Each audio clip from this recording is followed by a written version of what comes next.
here, the worst movie podcast ever recorded, and today, oh man, we're taking this one to the grave. Let's go. Well, what line was I going to do? Of course it's going to be, No, I was what just... are you waiting for? I was just very, thankful that you moved away from the mic just a little bit. Oh, I guess, yeah. That was already too much. You saw me sucking that breath in. Oh my God. What's up, guys? What's up? We have to just not pretend like this isn't happening, but look at new setup. I love Brand it. new setup. I do really like I can it. see your face and your face, Brian. I'm having a little trouble with Brian's because I have to turn like Batman in the suit to talk to you. But You can just do this. I'll just stare directly into your eyes. Diagonal it. Boom. We got it, everybody. Look at that. Problem solved. She doesn't know how to use a chair. Well, look, in her defense, it's our first time doing an episode like this. I'm just excited to see everybody's faces. And It's like the lunch table, right? That's it. It's kind of like the lunch It is. table. With a lot of equipment and cameras pointed at you. What? No. Is it hot in here? I'm nervous. No, it's fine. It's fine. Welcome in. The Dr. Ryan Mattala in the house today. What's up, brother? I'm really excited to do this movie. I know you love horror movies. Very excited. It's your thing. Yes. And so October comes around, you see it's September. You know, like Mariah Carey comes out of the ice cube in December, right? When she's like, whatever the whole thing is. Brian's really like that in September. Okay, Lauren told me today that you are terrible at communicating music on the podcast. I am not. And she was shocked that I didn't know the song you were talking about with J-Lo from Anaconda. But she was like, but to be fair, James is terrible at at relaying music. I said to him, don't be fooled by the rocks that I got. I'm still Jenny from the block, and he didn't know what I was talking about. Never heard that song. And that's my problem. I mean, come on, Madeline. I've never heard it. That's relayed pretty well. Yeah, thank you. It's also the only song she ever did that was any good at all. Okay. So if I was even to just say as little as that one J-Lo song, you should just assume that's the one that I'm talking about. I've never heard a single J-Lo song. You know, what a blessed life you've lived. I have. I have.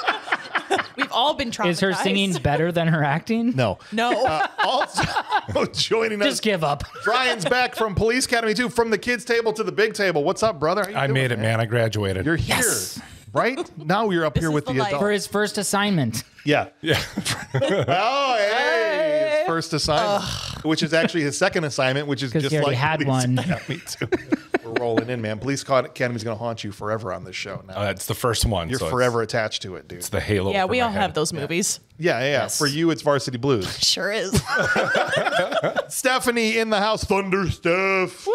What's up? What's up? How's your week been? Pretty good. Farrell's very upset that he's not on this episode. Well, he can't be on every episode. I know. He's like, I told James I know what you did last summer. No, that's, see this little, there's a table right there currently covered with stuff that's available anytime anyone wants to sit at it. The kids' table is open. I will let him know. That's the whole thing, right? So it's fine. Let's jump in, guys. Thank you all for being here. We're going to get into the vitals. For those of you, if you've never listened to the show before, we are going to tell you everything about the movie, who wrote it, directed, starred it, and then we're going to go through the movie scene by scene, and then ultimately at the end, we're going to give it some awards. We're going to tell you who was good, who was trash, aka the trash can full of dirt, and then we'll give our final ratings. Is it actually a bad movie, or is it a bad movie that rules? And very, very rarely, it's a straight up good movie. Or in Ryan's case, it's often a good movie that sucks. This whole new rating that he created himself. Come up with himself. That's right. So the movie was directed by Jim Gillespie. I think is how you say it. Jim Gillespie, who did such a great job, they didn't have him back for the sequel. I can think of one scene he probably is at fault for. Oh, yeah? Yeah. It's the intro to this episode. What do you want? Actually, there's a whole story about that. We'll get to Is that there when we really? get There is. Oh, yeah. boy. Oh, I'm I can't excited. wait. Do you guys recognize this screenwriter's name, Kevin Williamson? Anybody know who Kevin Williamson is? And if you don't, it's okay. There was a resurgence of slasher movies in the late 90s because of a movie called Scream in 1996. And then all of a sudden, all these slasher movies started making a big comeback, right? And the guy that wrote Scream was Kevin Williamson. Oh, okay. But it was the second script he wrote. The first script he ever wrote was I Know What You Did Last Summer. And he couldn't get anybody to buy it or make the movie or anything. But then once Scream was a big hit, all the studios were like, what other scripts has this guy written? Sir, wait, didn't we turn him down for that 5 years ago? Get him back in Get here. him back in here. Right now. Yeah, it's funny. I just told Mueller that if you liked Scream, you'd probably like this movie. Yeah, and same guy. I didn't know it was the same writer. Yeah, they literally like, get him in here right now. How much money you have on you right now? Go around the office. We're going to put it in a sack, and we're going to hand it to him when he comes in the room. And we need to make this movie. We'll make your movies. Please let us make your movies. Put your movies in me. Exactly.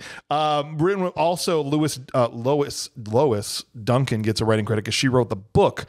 Did you guys know this was based on a book? No. I know what you did did not. last summer. She hated the movie because people got killed in it. I guess in the book, this guy only terrorizes them but never actually kills anybody. Ah, yes, the much scarier version. Not killing anyone. That's right. So she wanted to distance out herself from this, but she did get a credit. The movie stars. Listen to this. Now, in 1997, this was a huge cast. Yes. Jennifer Love Hewitt. Moment of silence. There deserves to be a gap between her and everybody else mentioned. All right. Lauren, I do agree. I have to call this out.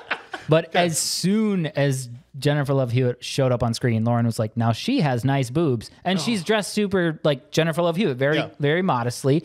But Lauren could just tell. And I was like, you have very good boob radar. I don't know. And they give them their time. They do. Yeah. There's did. shots like she's typing There on the was. computer. You know what? Let's start here. Right on top, a downward angle, and we'll scroll down right there. Oh, yeah, she's Rain typing. over your head. I really want people to feel like they're here inside the computer. Yeah. We're going to start with Or the inside lens your shirt. in your shirt and pull out. We're going to do It's a little pull-out. fogged up. We're going to do a pull-out. Okay, it's going to be great. Yeah, seriously. Jennifer Love Hewitt, Sarah Michelle Gellar, who was like the internet's dream girl in the late 90s. At the beginning of the internet, Sarah Michelle Gellar, most downloaded pictures of anybody when the internet started was Sarah Michelle Gellar. I didn't know that. I didn't know that either. I feel didn't like do all that. I've said this Fun whole time is little I didn't internet know that. I don't know. I didn't know that. We're the podcast person on TikTok that's like, really? I don't know what a shoe is. We don't do any research here. I'm happy that you guys didn't look into this. The whole point is it's supposed to be off the cuff.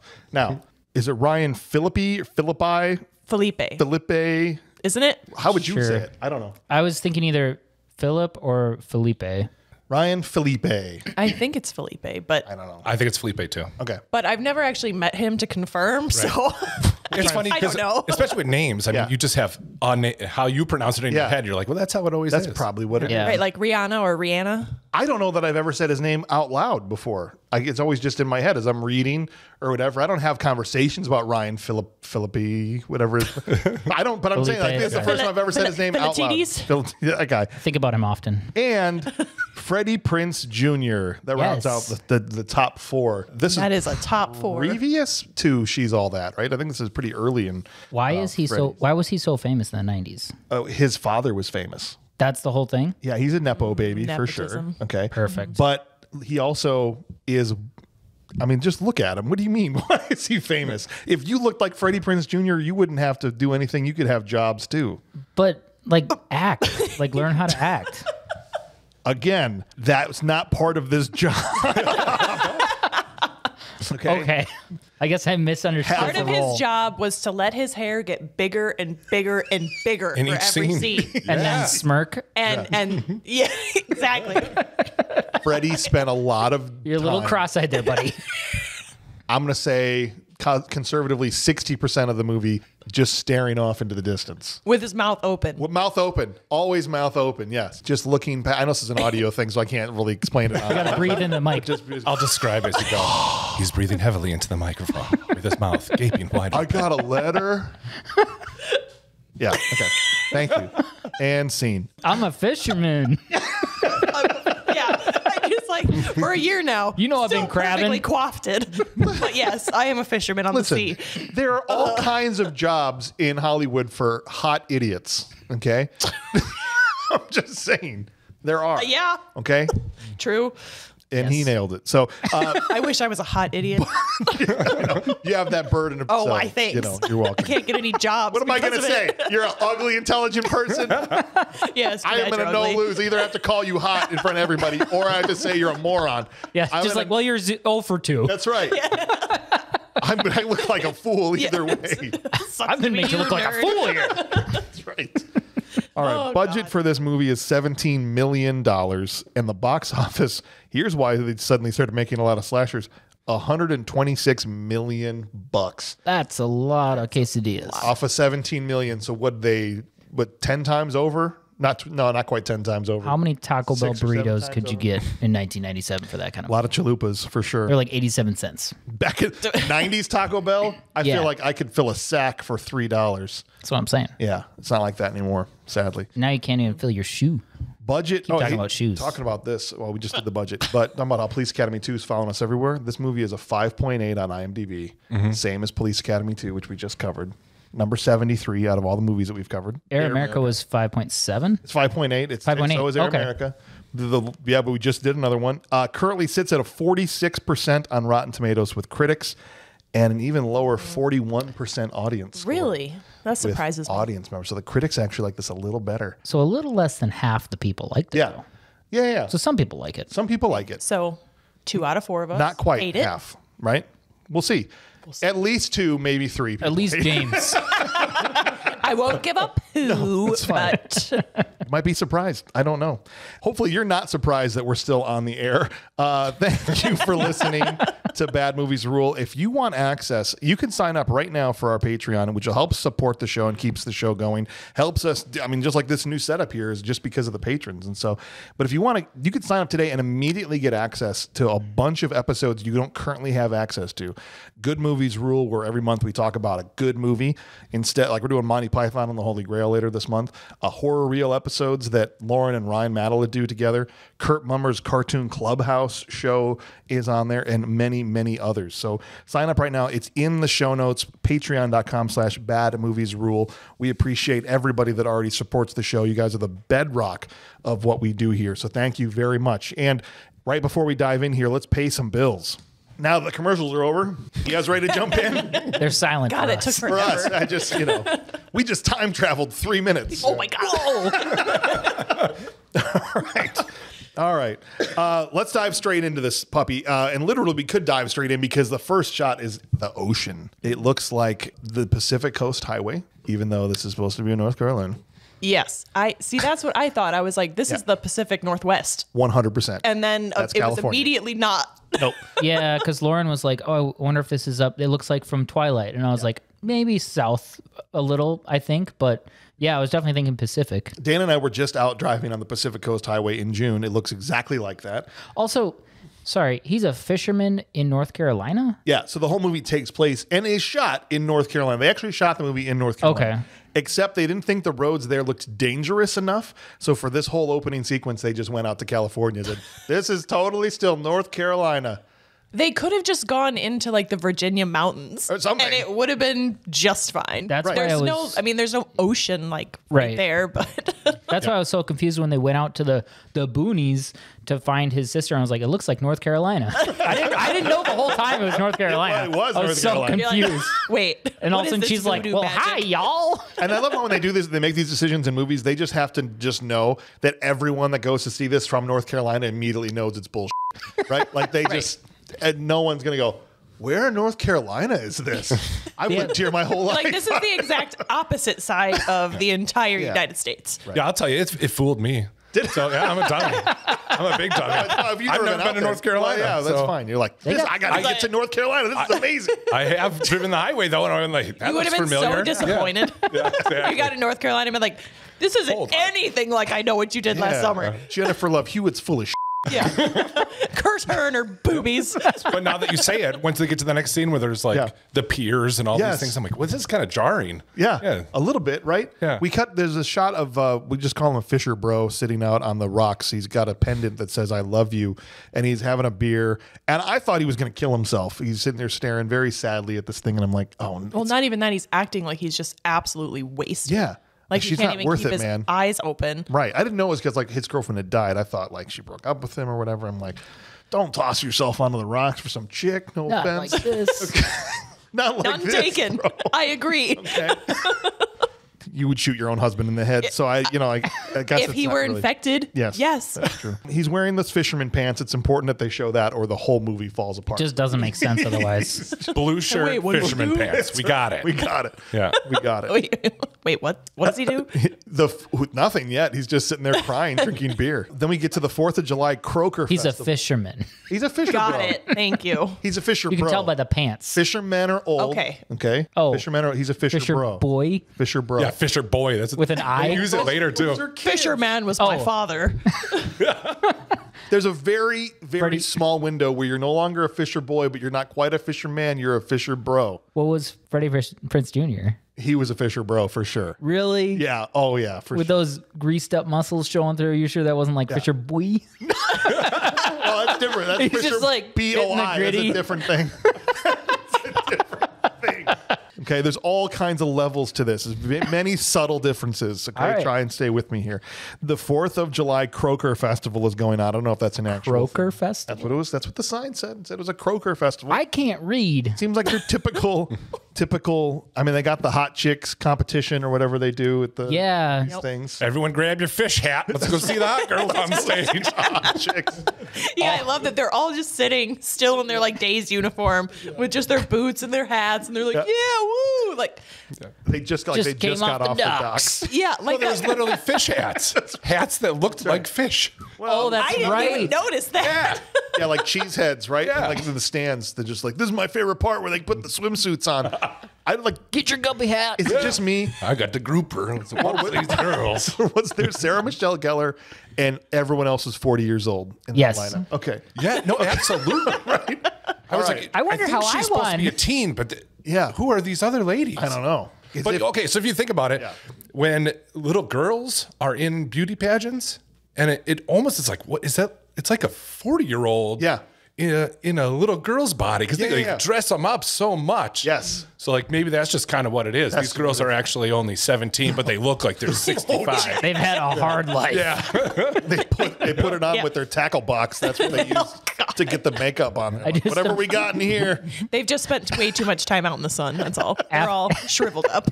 After the competition, they're all out taking a drag, just like, Yeah. oh, I can't believe I lost again. 3rd year in a row, and I'm only in 4th grade. Next year will be my year, right. Madge. You see her high heel. She puts the cigarette. Well, got to get them shrimp off that boat.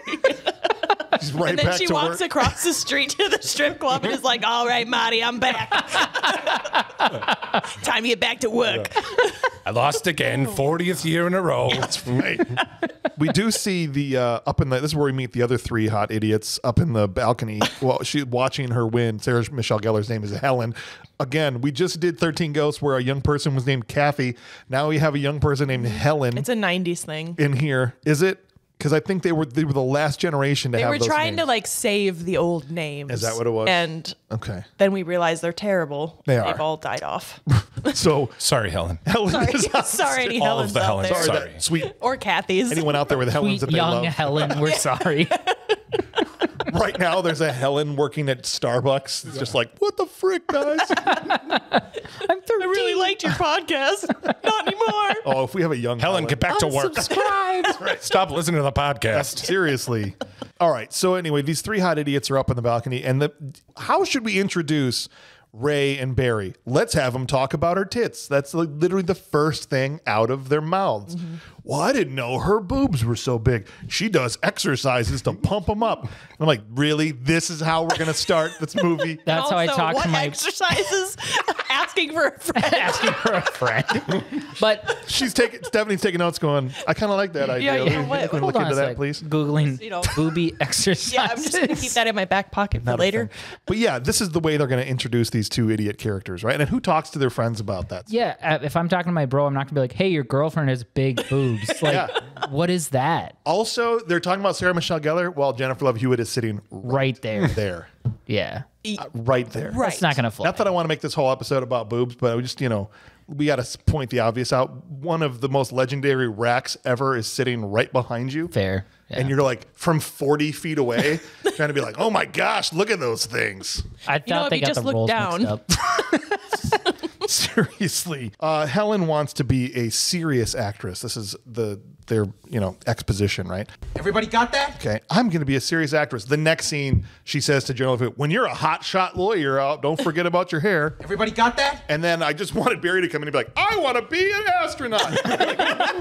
Just like it's so ham-fisted the way they want to make sure that everybody knows what they're all going to do.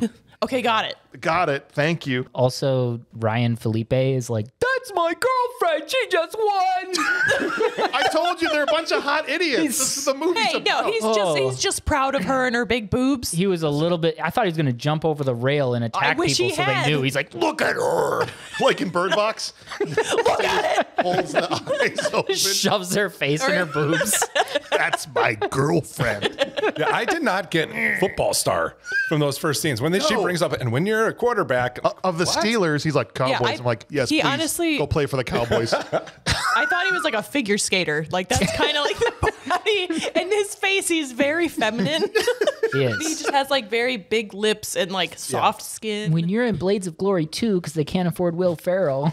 So what I read was he was kind of an A-lister in the 90s, Ryan was, and they were going to cast like a 6'2", 6'3", like football looking guy. But they were like, no, let's go with then Wish once- Justin Timberlake. But then once Ryan said he good wanted call. to do the movie, when Ryan basically wrote his own ticket here, once he said, I want to do it, they just like, "I'm gave him pretty." the part. He didn't even have to audition. I'm pretty, hire me. He's only 5'10", and like playing quarter. I mean, there are 5'10" quarterbacks in college football, but like Russell Wilson is like the last one that's been good. Yeah. Bro, I wish JT would have been in this. Right. Timberlake, Yeah. but 90s Timberlake No, still had his not little yet. perm Not fro yet. and stuff. Because he would have been What like, did Felipe It's the have? same thing. Like Felipe had exactly that. He had Yeah. ramen noodles for hair too. Touche. So like, it couldn't. They were interchangeable. I walked right into that. And I didn't realize. you got me. You got me. She's basically just Everybody got that? Okay. Yeah. Everybody got that? All right. While they're at this party afterwards, Miss Veronica Vaughn steps up. She to is chat. one hot piece of ace. Bridget Wilson. Every time I see her, I think Billy Madison, right? Or Sonya Blade in Mortal Kombat. Yes. I had no idea she's in this movie. She I was did just like, such a good job of being a bitch. She was just like, I'm the older sister and I'm going to ruin your life. That was the one note she had the whole time. Yeah. Yeah. Three scenes. Okay, another confession how stupid I am. Yeah. It took me a second to be like, who is she? oh, for real? Yeah. And then she started talking, and I was like, oh, that's Veronica Vaughn. It is. I didn't No know milk. ever until right now. I didn't either. I have seen that, but I didn't make the connection. No But she milk wasn't will even ever be like- our milk. She wasn't even like a bitch and then like a Sour Patch Kid, you know? First you're sour, then you're sweet. No, she's Yeah. just Yeah. Sour. Oh, no, no, sour for sure. all the time. And we also see another famous actor pop in here, Max, played by John Galecki. Everybody Yes. knows from Big Bang Theory, And he looks weird without glasses. right? And so Max And rolls acting up. tough Yeah. any way, shape, or form. Are you his though? sleeves You're are rolled. 5'2". Yeah, he rolled his Sleeves sleeves, are- Stephanie. he's That's tough. like, what are you talking about? And greased his hair. I mean, I know. That's all I you should've got to known do. better. If I was to roll these bad boys up right now, And then I'd be slap some mayonnaise in your way hair. more intimidating. You'd be very. It's oil. You're thinking about something about Mary. That's a totally different movie. His hair is just up. But it looks great. You know how I'm your friend and I want to be with you? He should, Have this shot and let's go out. Be with me. all right. They've got a lot of track to lay in this first scene. We got to know who everybody is. So, of course, he's like, I'm that guy that has a crush on you, even though I'm never going to get together with you. And he shoots his shot. And before he can do anything, Barry comes over. And this is where we learn that Barry is a huge ass. Douche. And Yeah. just immediately says horrible things to him to chase him away. Ray doesn't seem to like him, but he's also like not a jerk to More Max. tolerant, I More guess. tolerant of Yeah. him. And we get this idea that Jennifer Love Hewitt's character, Julie, and Max have been friends probably since 5th grade or whenever. And he's the ducky, right? And never was able to cross that line, and be the Friend zone. He's friend zoned. Friend zone horde. Okay. So the four of them abscond to the beach for a night of scary stories and sandy crotches over in the Pacific Northwest. I didn't Wherever think they about are. that, James, but Yeah. That's all I there'd thought be a about. lot of sandy crotch in there. That's what I'm and saying. for your first time, Nope. I was like, really? On this dirty ass beach? Let's use some salt water. that's I'm a fan of. Like the beach is a perfectly fine location, but not No. that beach. no. And that Not that way. you're not planned very well there. It's There's not no. like they You don't were- have a blanket. Mm-mm. No. That's gonna I didn't be think about that dicey. at all. It's gonna Thanks. Yeah, all that friction. Now my friction. crotch itches. The friction is I think I got Horrible. crabs. Not those kind. they have this thing where they're setting up this urban legend as they're sitting around the fire talking about the guy with the hook for a hand, which is a probably good No, story no, of all. no. He was holding the hook. Right. No, it was blood from his neck that was dripping onto the car. No, it was his toes swishing across the top. And then the beautiful idiot himself goes, "Oh, way I heard story was hook hanging from doorknob." It's the real one, though. real one, This though. really happened. Literally. He's so stupid he believes that. I am scared of your IQ. But it was real. That's right. Oh my gosh. And this is where they go off separate ways to go have sex with each other. That's where they talked about, you know, I'm going to be an actress, you be a football player, and then we'll have some kids when you go to rehab Yeah. or whatever. That was a weird line. I was like, wait, what? After you go to rehab, because I know you have a problem. You're already an alcoholic and you're still just now graduating high school. And then the other At two have 23. a bit of a more, yeah, a little bit more of a sentimental conversation between Ray and Julie. They're lamenting this idea of separating and going off to college. And I don't know if any of you were ever in that situation where you were dating somebody senior year and then you had to go to two different places. It's a bit of a bummer. But No. Sure. I didn't get the sense that, you know, this was going to be a relationship that really lasted. And then out of nowhere, she just decides they're going to do it for the first time here on this dirty beach. Are you sure? I'm pretty sure. Are you okay? Yeah, oh, that's right. I thought you were asking me. Yeah. I'm like, I'm Well, not I sure. like- Maybe he was a smart one. Maybe he was like, this, right? Are you sure? It's kind of sandy. But I like that she does nothing, but she just takes like her shawl off. Yeah. He's like, this means sex. Yes, exactly. Like as if I just took this off right now and it's Whoa, like, oh, Stephanie. not here. What are you doing? married. Here? But are you sure? It's like, what if she was just hot? Well, because Yeah. She's just trying to cool off. Jennifer Love Hewitt always had this thing about she never would go topless in movies. And so she was just, for whatever Respect. reason, a little bit, respect to her. A little bit more, for what's the word I'm thinking of? Modest. Modest. Thank you. So to her, that was the Jennifer Love Hewitt version of taking her top off, right? Because We were that's all as like, far- are you sure? it was just like, Right here? Right? she showed her shoulders, guys. I think we're married now. I'm pregnant. Yeah. They all decide to leave afterwards, and Ray is so, or no, not Ray. Ray is going to drive because Barry is so stinking drunk. Nobody drives my That's car. my car. Whose car is that? My car. Shut Suck at driving, man. Yeah. I'm a football player. Ugh. I've never wanted to punch someone so badly. And Sarah Michelle Gellar gets him into the backseat by saying she'll let him do things to her. In the car with your friends there. Okay, cool. I've got some extra sand for later. I've heard about I those saved parties. in the jar. I'll let you do things to me. It's a dust buster. I need help. Here it is. Nothing. Yeah. They're driving the road down the street. They're driving the road. They're driving down the road in the car, and Barry James starts is doing as drunk as, what is his name? What is his name? Barry. Barry. Barry starts doing Barry things, Yeah. and He sticks his head out the sunroof and he's like, I got my head I just out wish the that he sunroof. just bam, like just into a tree. Yes. Branch or That would have been something. just, Branch just takes his head oh off. yes, would have final been destination. Let's go. Movie over. first quibble of many. Look, they obviously, we know the movie. They run over a person here. The person rolls up the hood and doesn't kill Barry. Smacks him pretty Right. hard, but And he's like, it's fine. not even my blood. Dude, come on. Back broken. At least. It's just, yeah. That's a 240-pound Minimum. man. Dead I weight. went back and it was like, pause play, Yeah. play, just to see what happened. snaps back. Rolled Yeah, right I over want to it. see your spine sever. Gonna eat a sack of 240 pounds dead weight coming right at you. It's and you're not going gonna however work. fast you're going. And he was like, I mean, his entire upper body was stuck out of the car. It wasn't just Yeah. like his shoulders, like it was his No. whole body. I was like, that was our chance right there. Dang it, but he survives. Got another 187 minutes with this guy. And they get out of the car, like all of them are starting to. Oh god, it was a deer or a dog. or something. I couldn't see it, man. I couldn't see it, and I'm sitting there going, just drive away. Yeah, guys, just 'cause, drive away. it's- Let's walk around and look for it. Well, And then she finds the boot, and you're like, yeah, She didn't look very hard for the boot, though. no. It was, No, it was right. the But thing. get back in the car. And There's no crosswalk there, so you're good. Just if you just drive on, you don't know. right. It happens car so fixed. fast. But It's no, dark. they're like, let's just Does that make me a terrible person? Yes. what they did after makes them That's terrible true. people. They made every wrong decision. Every wrong decision you could possibly make in that scenario. You're gonna they look made. for it. Ray says, I couldn't see. He says it 1,000 times. He's through the boot. I couldn't see it. Once they find out it's a human, he still says, I couldn't see it. I didn't know there was a boot in the road. I couldn't see it. Hey, it could be a female fisher woman. It could. Oh, so it's. So yeah, he's still just okay. being Or polite. non-binary. Doesn't want to specify gender. I respect. Way ahead of the times. There. Way ahead.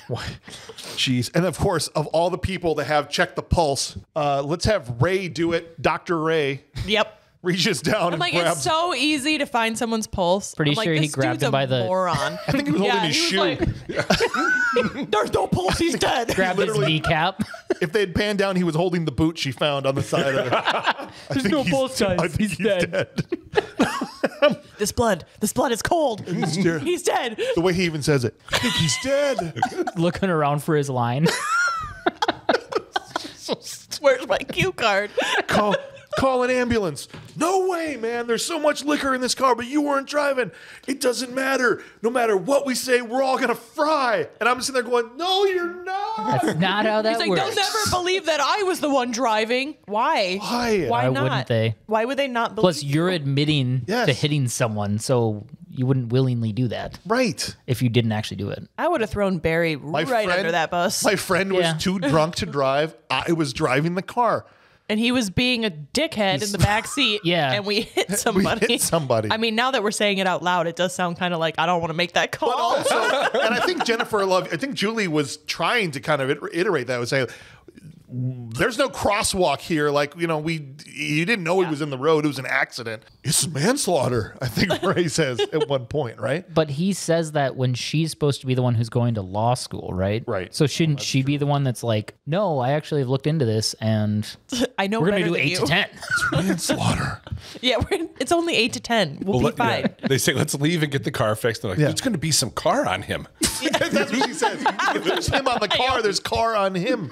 He's got a They're bumper going in to trace it this back. sticking into his pants. The license plate is just imprinted. What's this say? Get a sketch pad. Figure this out. Well, I got a better idea. It's not a better idea. We'll dump the body. And then you just see Freddie go, the currents are strong. It could carry him away. Looks one off would into the ever find him. distance. What if they just dumped him right there in the ocean instead of driving 40 miles to a dock where there's boats? And people. Yes. And then he says to Julie, think about your scholarship. Her scholarship is not in danger in any way, shape, or form. There was fine print on that scholarship. If Yeah. you're a passenger in a car that kills somebody, Yeah. you can't go to school gone. here. I'm sorry. We have very clear lines we draw. Very clear policy. Okay. She You wasn't signed. driving. If anything, this is putting her scholarship in danger. Yeah. Right? At this point, Max pulls up as they're dragging the body and they're dumping it. This poor guy, who we know is alive. Okay. Yeah. Because I just assumed he was alive because Ray's a moron and probably doesn't know how to take a pulse.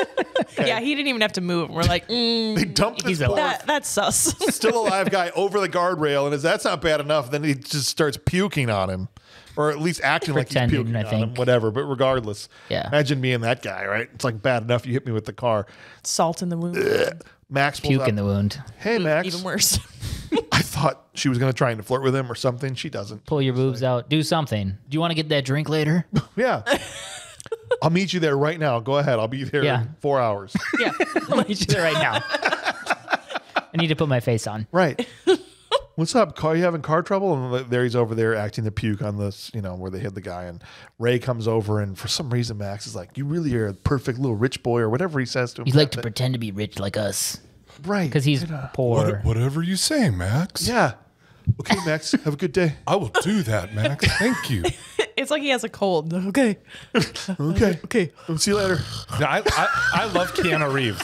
Yeah. I love Keanu Reeves, but I almost feel like he's trying to play young Keanu Reeves. Yeah. So why I can see that. Why does Keanu pull it off and Freddie doesn't? That's Does he love? Keanu pulls it off. For sure. Yeah. When has anybody ever watched like Because he's Point Break and missing been a like, couple what a moron? upstairs. He pulls it off for sure. Max leaves.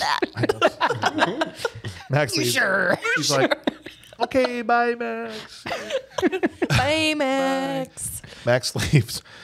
They get the body down to the pier.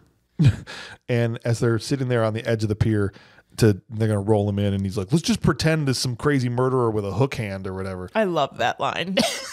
I love it so much for later. Yeah, because the guy's obviously awake and listening to what they're saying, right? And he's like, I'll give you a hook, murderer.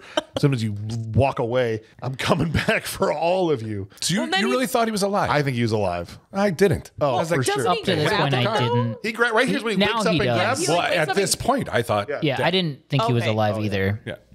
Because he wakes up and then they I'm not jaded They like James. still shove him in the ocean. Yeah, they do. I'm like, he grabbed you. It's not a reflex. Now it's like, If he oh, was thank God you're okay. Right, You were we're- hit by some other car. It was a We miracle. drove you all we the way were out here walking. 40 miles away. We were going to wash you. Yeah, your Very wounds, dirty. Your wounds look really bad. You know, the ocean water was going to sanitize them. Very You know, healing. let's just. My name's Deborah. This is Tony. We gotta go. See you later. Let's get out of here, Tammy. Yeah, We're definitely not. Tammy. we're Definitely not definitely not students. married. And then it goes to Freddie. He goes, I'm Ray. Just idiot. God damn it, Ray. Just kick him into. They get. He probably can't swim. I know. They toss him in. Bro grabs her crown though before the crown off the head of the beauty queen helmet. And holds it up. Look what I got. As it's sinking into the ocean. Bet you didn't expect that. With his middle Once finger again, extended. by the way, I'm alive. But this is fine. It's all good. Totally fine. So the crown would sink. Yeah. He probably wouldn't because he's made of flesh and would Because he's made of human person. Yeah. Yes. No, I'm- It No, But- I'm telling you. Okay, listen. with all the bodies you put in. Let's Well, hold on. Do you have expertise on I this? do actually because As in I the am sewer. lifeguard certified and I am Oh. lifeguard trainer certified. And if you have enough muscle mass, you will just sink straight to the bottom. That's scary. And I know that because when I had to train to be a lifeguard, the person that I was practicing with was just A fisher boy. Yep, a fisher boy. boy. He was a fisher boy, and that dude sank straight down. Dang. So Stinks. But the crown would probably drop to the bottom, Yeah. and he's going to get pulled away from the tide at a different rate than the crown. So you probably don't have to worry about it, right? I don't know. So what's Well, the if he rate? stays What's the rate of the clutching current compared to the weight of the ratios? hold on. Let me get out my calculator. Solve for X. I've already gone cross-eyed. But Felipe's like, He's I like, gotta go I'll just dive in and get the crown for you, dude. in the is water with a guy who's alive. in the seaweed, just hanging there. As soon as he gets up to him, eyes come open, and he's like, "There's this moment of struggle with the crown," and then Barry swims away with it, and then the guy's just like, "I'm just gonna hang out down here for a while." Yeah. Which makes it feel like like they don't want you to think he's alive, right? It was like Yeah. a normal scary movie. 5 minutes later, whoa, Reanimates. Yeah. chicken with the head cut off. Like I Right. have a little bit of juice left, you know. Right. I've got just enough. But now that we To know grab that his crown.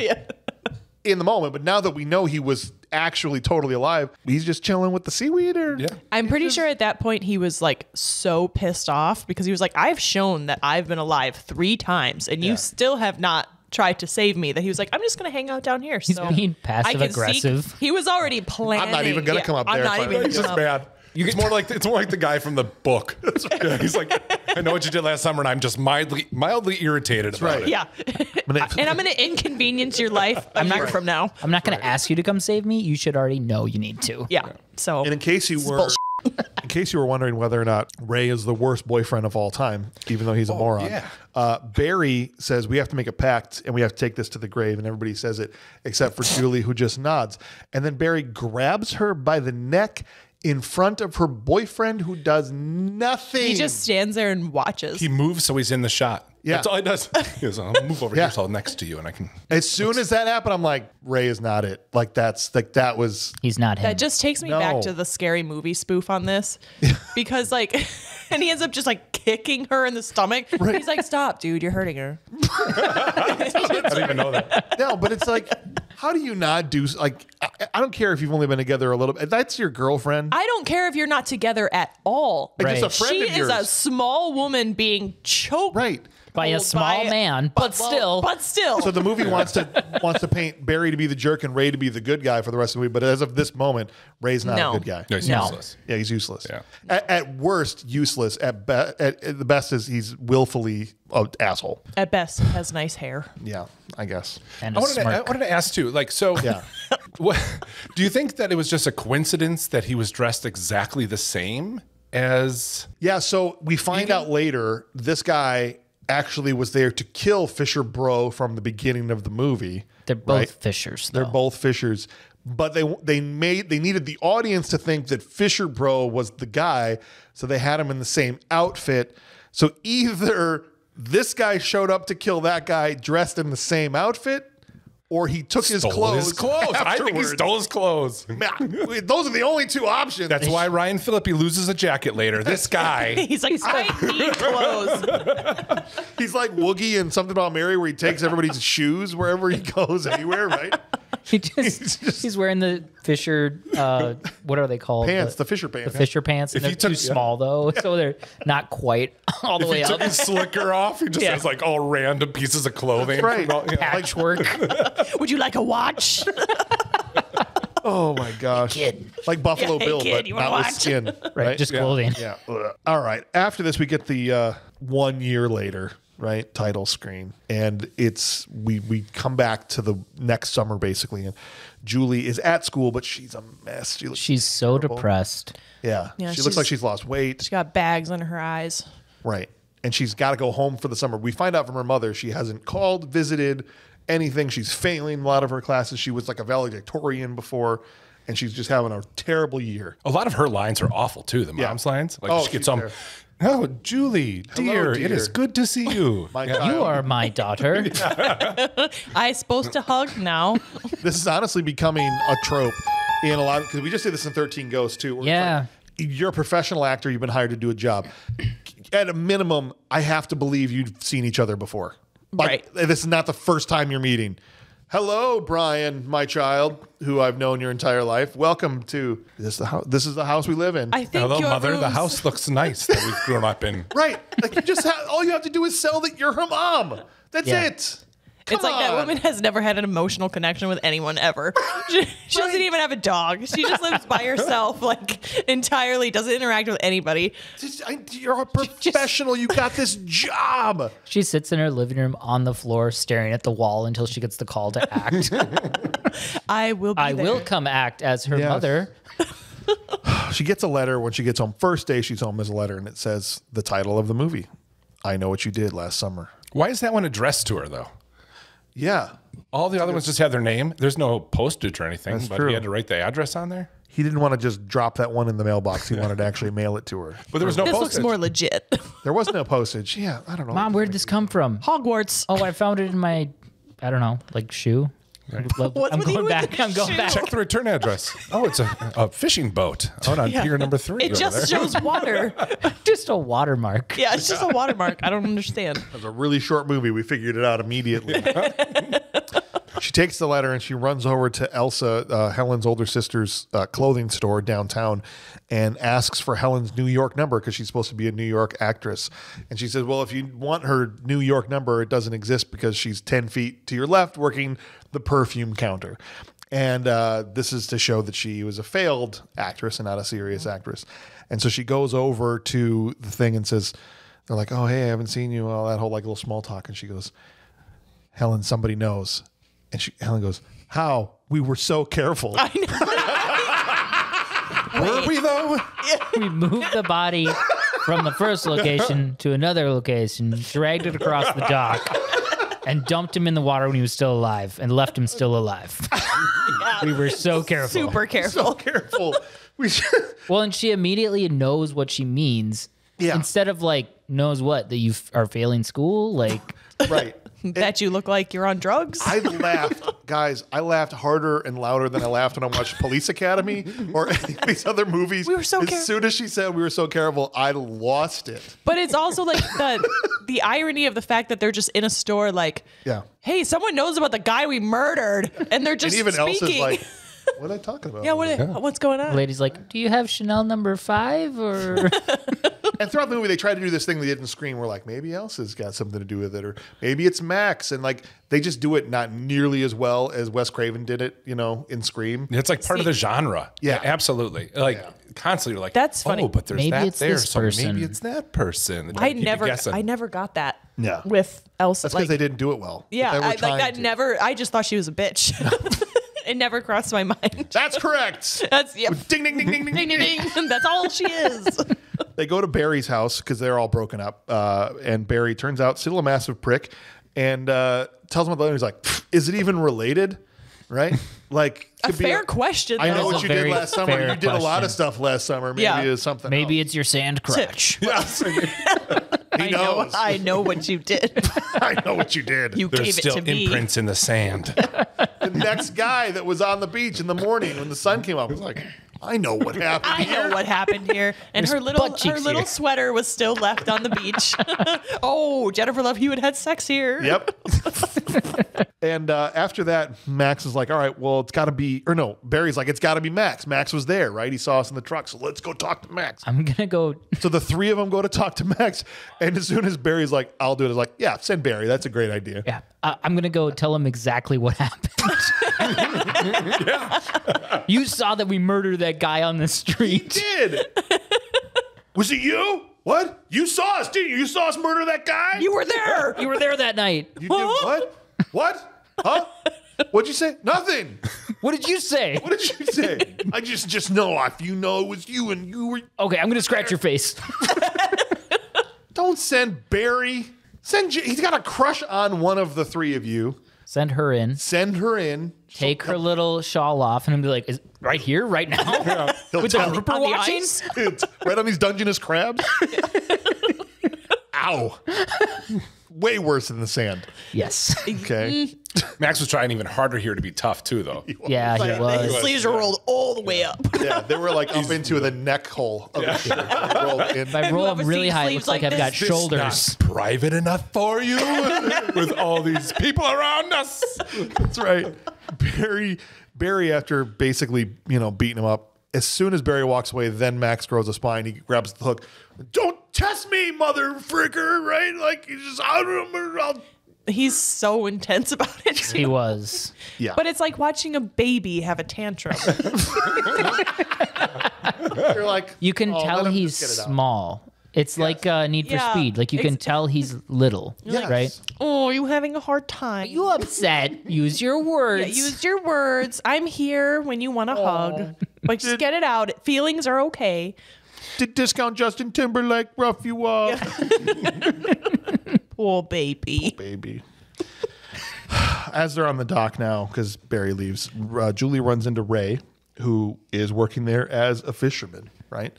Yeah, I'm a fisherman. This is what I do now. What do I do? For like the last You year. didn't know that? I do it on a boat. It's right over there. Exactly. It's the boat down there. That's a net. This is a rope. We do it in the water. I have anchors and nets. We watch for clouds. Sometimes it rains. But Lieutenant Dan, you won't have no legs. Fish don't come from the rain, though. That water too small. Big water for fish, not little.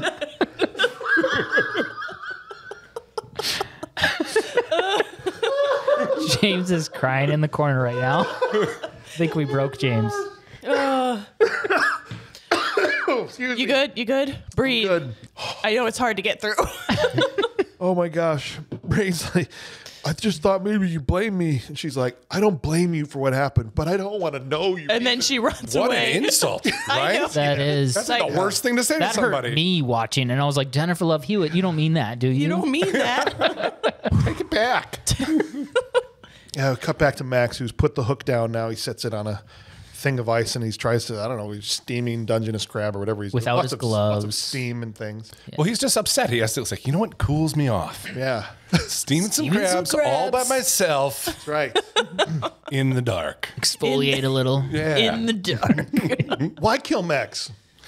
That's- absolutely. Right. Yeah. That's There's what I was not wondering. really- It's, And when you said the author was mad, I was like, I could see her being mad about her, Yeah. I'm assuming, Yeah. being mad about some of these characters that didn't do anything getting killed. Yeah, Keeping Max alive would have made more sense too from making us wonder if it's him the whole time. Right. right. It's like you took that suspense immediately out when you did Yeah. that. Poor Max gets a hook right through the underside of his Gosh, jaw. that would hurt so bad because that wouldn't kill you. No, it No. wouldn't. It would literally just come right up through your mouth and you would just Like a be fish. alive while, yeah, You'd literally have like just. one of those piercings like That's from why I Hot can't Topic. fish. That's why you can't fish. 'Cause literally- I know what you did last summer. I don't want to be like Ray. And I've never been I able don't to be like fish Ray. ever. I'm not a fisherman. How do I I'm know not if it's like a big Ray. water? How do I know what fish to get, Ray? No, because it just makes me sad. You're just hooking them in the mouth and dragging them out of their home. How would you like it if someone did that to you? No, I and guess then that's ate true. you. We throw them back most of the time, right? Well, okay, so I'll just Whatever hook you in the doesn't kill mouth, you makes them pull you stronger. up. We're making lots of fish stronger. It's true. Okay? And they come back looking cool. I do. No, now they're rallying against us and they're building their armies. Fish chicks dig scars. Okay? When they swim back, like, Fish see this is what happened to me chicks today. dig Huh? scar. It took me a second to digest that as well. It sounds like something Ray would say. Chicks dig fish scars. That's right. That's right. Teach a fish to hook. Fish sticks give. I'm sorry. What was the question? Barry goes to the gym. Even his gym is on a dock. It's Okay? Everything's it's on a a dock. fisherman gym. Okay? And it's literally one room, and I was so thrown off because Yeah. he's like working out and he's like at the machines or whatever, Punching a bag. and he's punching a bag, and then he's in the locker room In the But same room. In the same, but I was like, wait, and he like walks, Yeah. and there's just like the bench right there, Yeah. and I was like, wait a sec, it's all just one room, and like is. the whole place is steamy, Yeah. and you're like, so it's just all one big. That's grody. It's the whole thing is weird. And there's someone obviously watching him shower because he showers. He's also supposed to be this rich boy, Right. and he's working in out in a Dock gym. fisherman gym. Where he gets out all his feelings. And there's a dude at the front desk who isn't paying attention to anything. Okay. Because someone's able to slip a Polaroid in his locker and he's watching them shower. He goes out and Barry's like, who is this freaking person that's in here doing stuff? And then he sees his car just start to take off and he chases after it. It's like full reverse. It's his car, It's right? his car. This guy had taken his car and is full reversing down the road. And Barry chases it, but then the guy turns the headlights on and puts it in drive and starts to chase Barry, who, I mean, he zigzags a little, but like, take a left turn, man, or something. yeah, Like, go get down- off the get off the road. freaking Like road. anything, right? Like that's coming right at me. I better go straight in the Yeah. trajectory that it's coming at me. Like, you must not have been a very elusive quarterback. If you've hit the ocean, you've gone too far. Stay in the pocket. Stay in the pocket. That's what he's thinking, right? Yeah. Stay in my lane. He ends up getting blasted through a wall and he's bleeding. And you're thinking, oh, well, this is the end for Barry. The this is second it. time he should have been murdered. We also know it's definitely not Barry now. No, for sure. That's also true. Dude comes over. Barry's How do like, you know? help me? Help me. What do you And he's like, don't do it. The dude's And I'm got just the kind of hook. like, you should do it. Maybe. Was But anybody why else? shouldn't he do it? Yeah. Right? Why didn't he? Right there. Why do it. didn't he do Yeah. it? Maybe the date was wrong. Yeah. He wanted to do it on the same date. Not 4th of July. He's just trying to tear it. But did anybody else get bothered by the fact that he's holding the hook pointed the outside of his hand? Yes. Instead of the inside? Oh my gosh, it backhand bothered him. me every single they time. did it, I was just like, don't. I'm like, no, you would like hook like that, Yeah. but it's like facing out. Like, I mean, I guess if you It's the backwards sword technique. I hate it. whatever, Hate it. I hate it. whatever. Ryan Phillippe also slips us a little clue. Oh, does When he he? says, Max, you're so dead. Oh, no, wait, he already is dead? Oh, Yeah. yeah. I was like, that could have been foreshadowing, but it's already happened. He's dead. But this isn't a Don't good show movie. us that. Find out that Max is dead later and has been dead the whole time. Right. Great writing. The next scene, shockingly, Barry is not dead because it cuts away and now he's in the hospital. And Where they also talk about it plain as day. very Yep. loudly. Murder! Yeah. It's you, isn't it? Like he blames Ray. He says, like, you were a freaking fisherman. It's you. The nurse is changing his catheter. Like, this is a weird conversation. That's the biggest Ray gets in the whole movie, too. He's like, Yeah. don't bring me into this. After a 5-second pause, Yeah. it was you, isn't it? Oh, you mean me? Don't bring me into this. You He's think about processing it each for a word. while. right? And then it's like, well, it's obviously just someone trying to mess with us because he could have killed me, but he didn't kill me. So whoever he is was no danger. He's just screwing around with us. Which we know isn't true because he already killed Max. Right. So Right? None of this makes any sense. no, they all This leave. is like the point of the movie where I'm like, you had the hook in me, but I'm losing it a little bit.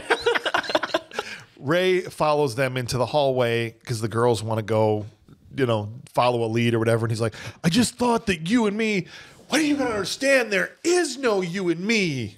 Yeah, she was. That was the second time when I was like, bro. Yeah. He's pretty slow, though. He didn't get it. He's like, there's no, but we're right here. Brian, I figured you would love this. Julie goes home and is able to access the entire library on the internet. As our resident IT guy. Sorry, listeners. I'm smacking my head on the microphone. I can't, if I go on the library's website for Waterford, because we brought the kids up there because it's a little bigger and stuff, but I can't access anything on their website. There's nothing that's online for the website. The website at Waterford or Burlington, any of the library websites in the world have not been updated since I Know What You Did Last Summer came out. So to say that she can access all documents that are like microfilm that were just auto uploaded. Yeah. It's just like on a speed of internet that must have been. and she can like type in to search. You can barely do that with PDFs today. Like it's not happening like with a microfilm uploaded. I'm just like, no. I mean, any article that mentions this person's name in 97? Yeah, no, probably not. Sure about that? Sure about that? I don't know. See, when it gets to smart things like that, they can fool me. You're just like, okay, yeah. I can type a name in the computer? More so, I go, how does she know how to do that? More than That's a that's fair not question. possible. Yes. The IT guys gave her a lot of tutoring. You don't say. Don't ask why. So they find that this guy David is the person they killed, Fisher Bro, from the beginning of the movie. Which she already knew? Yeah, because she was in the paper. I guess it was in the paper. She said after he died. She knew it was him because they showed a picture. Yeah. Blue shirt and That's right. the overalls. Yeah. But the net had a more believable internet than this movie. I'm just saying. Ooh, and the net did not have believable internet at all. I know, but it was more believable than this because you actually could do most of that stuff at the time, just not how they showed it. Got it. So they're like, well, let's go find the family of David out in the sticks, right? And so her and Helen drive out to this house in the middle of nowhere, and they knock on the door, and no one answers. And so I don't know about you guys, but I always climb on a pile of wood to look into the window of a house That's how you can tell if they're doing something that they don't want to answer the door. Right. What, are you doing something in here? What are you, naked? I'm knocking on the door up front. Hello? Also, what the hell is Anne Heche doing in this movie? I don't know. I was just like, really? She's the only one who understood that they were in North Carolina, though, because she Right. had a North She Carolina was- accent, and it threw me off because I'm like, why are they down south all of a sudden? Because I didn't know that's where they're supposed to be. Anne Heche showed up and classed up the whole joint with some real acting. Yeah, she did so good. Like she line. was so creepy. Right. I was Very like, I don't want to creepy. be around her ever. I'm like, I believe every word that she's saying. Especially after, it's like having a Ritz after you've not eaten for 3 days, right? Like, it tastes like the greatest thing you've ever eaten in your life, even though it's just a freaking Ritz cracker. This is like, we just went through 40 minutes of this acting, and then Anne Heche comes Ray. in and starts like doing real acting in a scene. You're like, oh my God, this is the greatest thing I've What then is this? Well, and it's funny because it almost puts it over the top because Yeah. of like the comparison to the rest of the cast. But and then you realize like, no, she's just a good actress, and the others are just terrible. She's not over the top. She's perfect. She gets handed some moments too that are hard to act, like when she has to jump in the window and startle for the Right. jump scares. Yeah. and then to play that afterwards, that's tough. It's hard. Yeah. And they have to pass off these scenarios that no one would ever believe, which always drive me crazy. Like, oh, we just need to use the phone because our call, we got to get AAA because our car stalled out. The one you just drove here and pulled up in front of the house is stalled out right as you got to my front door. Right here? Right here. Cool. No, that's our transfer car Other from car. the other car that broke down the other We brought way. a spare. We brought a spare car. Anyway, Yeah, so well, she takes him in the house too, and I thought this is funny. She's like, "Oh, the phone's in that other room over there, so you can go over there, and I'll stay in here." Yeah. like very conveniently, right. So I don't have to hear So- your phone call. Yeah. So you got a dead brother, or? I mean, that's about as subtle as that. Yeah. Like, So it's just- tell me about your trauma. that's right. Yeah, right. Let's have a conversation.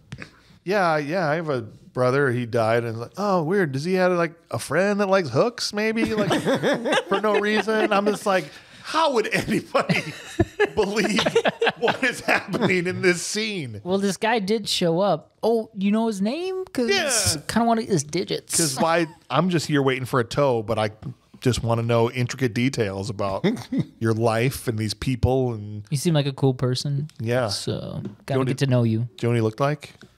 Physical description. He was like a fisher boy. What was his license plate? Did you get a partial plate? That's right. She should have just turned around, wiping a glass, being like, well, I don't know. Maybe I remember, maybe I don't. Slides her at 20. Oh, my memory's getting a little better. And then they're like, "Oh, we should go. I want to be at the car when the tow guy gets here. You know, don't want to be 10 feet away inside the house." I can't believe you didn't bring up how subtly they bring up different names too. Oh, please. Yeah. Yeah. Where it's just like, all right, well, you go get that. Susan. Yes. No one would believe this was anybody's real name. And I you watch feel her like- think about a name. I you feel watch her like- come up with a name. I feel like that's not her name. That's what I need Missy to say. Her name was Missy, I think, right? The Anne Heche's character. Yeah, and I think she was trying to play like her goal was to play like I'm just really lonely because no one comes over ever. So I'm maybe giving you guys a pass for being weird because maybe I'm also kind of weird. Yeah. Right. And I'm just like socially kind of inept in this moment. Yeah. So I'm just going to We let get it go. a lot of visitors up here. I just behead chickens all day. Yeah, Yeah. So just come by and Just knock totally on the door natural. whenever you want, right? Yeah, I think we should go. And they go get in the car and don't leave. Which was smart. Peel out if you're gonna. Yeah. You know, the ruse is up at this point, right? So just fishtail. But it's like out she's of probably there. just like looking out the window as they just start the car. And she's Watching like, them. yeah. And they're just like, oh, I see you got your car started. And She's they're like, yeah, it started right up. She's like, yeah, that's weird. Okay, bye. amazing how that happened. Window See you rolls up later. slowly. And well, it's the 90s, so she's cranking it. Yeah. I don't know call. what's going up. It's weird. It's a sorry. There's something Only there's really some weird way to about this. control it. They get home, and right before she drops off, Helen, she's like, we used to be best friends, but now I really miss you. And she's like, What happened? what happened? Well, I know what happened. Murder? We used to be a lot of things. Yeah. Like, What does that mean? murder usually comes between two friends, Generally speaking, or it brings them really close together. I guess they just kind of had the friendship that broke. I guess so. Sadly, killer Fisher boy sneaks into Helen's house while her dad's awake. And her sister. Father of the year down there, right? Yeah, just sipping his bourbon, his Jim Beam, Right. She's watching like- TV. Watch But the she's game. like, "Hi, Daddy," and he doesn't like- even like look over. I just wanted Like- it to be Peter Griffin in the Star Wars episode when she's like, I love you. And he's like, off. Sorry. Okay. So, bro sneaks up into her house and hides in her closet Yeah. all night. And then cuts her hair, but doesn't kill her. He could have No. killed her. Right. He writes soon on the mirror. I really feel like I would wake up if my hair was being cut in the middle of You the think night. so? Yeah. You might be a light sleeper though, because you've got kids. Before you had kids, were you a light sleeper? No, that's a see, really good that's what I'm point. saying. Yeah. Because once you've had to like What is sleep? listen for children and be woken up by the slightest sound, now Yeah, so if I hear like a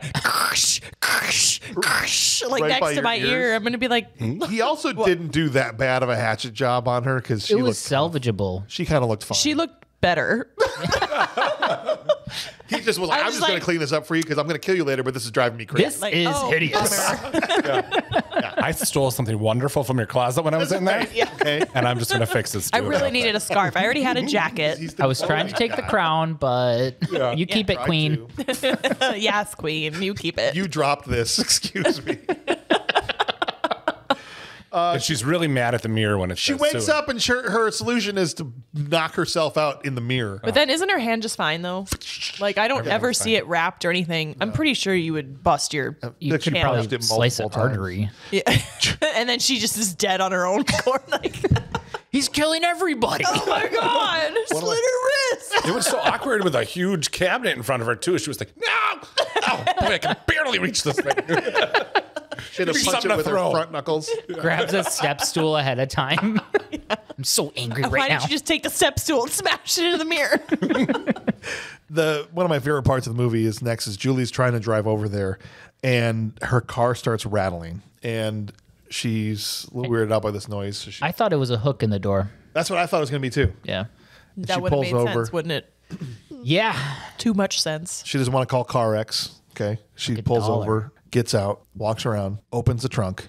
And at first, it just looks like there's tons of crabs in there before we know there's a body in there with them. But at first, I'm like, why are you mad, girl? This is like free crabs. I'm like, That's a lot of money. Until dinner. they're crawling out of Max's mouth. Okay. And then I'm like, oh, there's a dang body in here. Okay. We'll just grab the top crabs. They didn't touch the body. That's right. These ones are still good. These ones are still good. Just put them off to the side. It's like cheese. You just cut the mold off. Just eat around it. Does it taste funky? Just don't eat that part. She closes it, runs, gets Barry and Helen, and comes back to her car. Within It's 1 minute flat. it's still the middle of the I was day. saying bright daylight. Yes. Opens it up, and it's Max and the crabs are not just gone, it's clean. And vacuumed. That's not the only scene that was like that, because Yes. there was another scene where blood was dripping and everywhere, and then Yeah. it was all clean when they came back. Right. When somebody got killed. But I'm just saying, like, this guy, I needed the shot of him in broad daylight cleaning up a body and crabs on the side of a road where there were multiple cars. And just someone driving. standing in their living room like, hey, Harry, come get a look at this. This guy in a slicker. I think he pulled a body out of the back of this truck. Those are just crabs. What are you talking about? Marion, mind your business. No, he took a body out of there, but all those crabs, they're still good, some of those. Let's go get some of I those. think 2 of them are still in the yard. Marion, sneak out. Sneak out with a bag. Put them in your purse. Put them in your purse. Is this guy just waving at people when they drive past, right? He's just giggling. What's up, guys? Just like when he was putting them in, he's like, oh, she's going to hear these crabs. This is going to be a good one. Freak her out so bad. Oh, I wish I could be there. If he had been driving around in like a cleaning vehicle, he maybe could pull it off as like cleaning, deep You think cleaning. he pulls up in a Stanley steamer truck and then just like pulls the body out quick. real quick? Yeah. Oh, Maybe, he's like- just Or steaming if there this was trunk. a tarp that everything was in, but they should have shown that overlapping, right? He has a big reveal, like a magician. And it's gone. Incredible. And this is Incredible. when they don't believe her, right? Or at least Barry doesn't. And she's like, I swear it was right here. Like, it would still smell like crabs. Yeah, no one And stuck their head in dead there. body. Dead Yeah.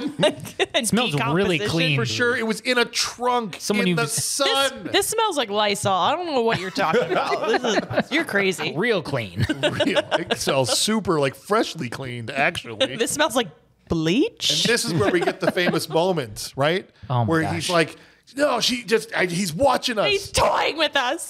What are you waiting for, huh? And she spins around in the street What are like, you waiting for? like a figure skater. What are Okay. you waiting for? What's and I just your needed the story neighbor. on this? I just needed the neighbor to be like, a package, shut up. The frick are you yelling at me for? Get out of my front yard. Move your car. Somebody was here cleaning Come it get earlier. this dead body. First, you run through my backyard. Yes. You're back out here just screaming. And now there's crabs all over my kitchen. Get out of here. Sorry, what was your what were you What's gonna the say? story on this scene that you said? So apparently, this is from the mouth of Jennifer Love Hewitt. So it's not something I'm making up. She talked about this, that there was some kid, a child who won a contest that got to come on set and create a moment for the movie. I don't even know what that means, create a moment. But his idea when he was there on set was to have her turn around and scream, "What are you waiting for?" And she Oh my thought gosh. in the moment it was the stupidest thing. It was like, we really going to listen to this kid? She like had a whole conversation with the director about it. Like, we're not going to do this, all right? Because she's like, he's like, well, just film it, you know, because the kid's here and like whatever. And she's like, and then it became the most famous part of the entire movie. So the guy didn't write it. A child wrote this part. This part didn't fit. It was very out of place for the rest of the movie, I thought. Yeah. because a 6-year-old came up with this idea. Yeah. Well, and like that's not her character either. She's No. very solemn and very quiet, and then she's like, "What are you waiting for?" Like, yeah, Real big. yeah, I know. Kill me. Here I am. Kill me. I'm here. Do it. Do it. That's kind of exactly that. From Predator. Oh. At Thanks for clarifying. at that point, Not kindergarten the cup. lasers come down. Yeah. Oh shit! I take it back. I love that part so much. They go over to Ray's house and attack him because Barry still thinks it's Ray. And this is when Ray is one of his all-time dumbass takes. He's just like, "I got a letter," and he says it in such a moronic way, like it can't be me. I got a letter, man. Like I couldn't have wrote it if I was the guy to myself. Obviously, I use my left hand and everything. The handwriting's way different. you all know I can't write. Especially not a purple crayon. Red on a black. So new plan is to catch Fisher Bro at the Croakers parade. Because Helen's got to be in the parade as the leaving. She has to. Yeah, she has. Yeah, there's She can't go to They work shoot that you if I you need don't. you at work. No, Yeah. sorry, tradition. parade. They'll kill me. And I love how they got all these beauty queens stuff on this float, and just Barry sitting on the front of it, like all cut up in his like regular clothes, like He's like, this is fine. Pay no attention. just pay no attention to this guy. And all the other people are just like, okay. She sees people in fisherman slickers, and she sees this guy all over the place. But I think the last guy she sees, it's like up on a porch somewhere. Yeah, He, like on top of the flashes building, hook. I think yeah. that was the dude. But they can't. She's like, Barry, but he can't find And he's like, him. I'm 3 feet in front of you. I can't hear over this crowd. Right. They're loud. We're cooking right now. loud. But just keep waving. Anyway, there's this whole sidetrack scene where Julie goes back to Missy out in the woods and figures out that it tries to confess. Oh, we killed your brother. No, he didn't have a tattoo on his eye. It's just the whole point of her going back out to see Anne Heche again is to know that it wasn't David that they killed because of the tattoo, that she now knows it was somebody else. Which ultimately, as the audience, doesn't really matter if it's the brother or the girl's He dad. can explain that when he reveals himself. Right. It really doesn't matter. Right? Because he'll get his bad guy monologue and he can explain it to the audience once he's unmasked. Or For me, it was a Tuesday. right, exactly. Whatever.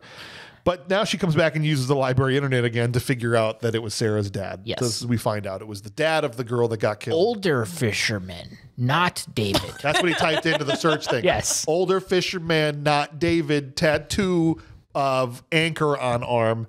And she got 900 articles about it. It was like all 9 these million. windows come up. Like you load 3 windows and your computer is going to start smoking. It's got 2 megabytes of RAM. This floppy saying, disk dude. is doing wonders.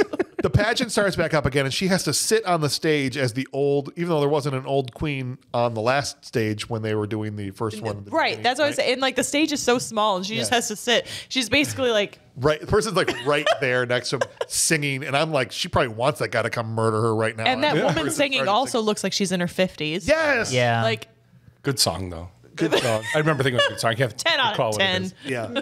Barry's up in the balcony. He's bummed out. He's got no one to talk about boobs with up there while she's doing her thing.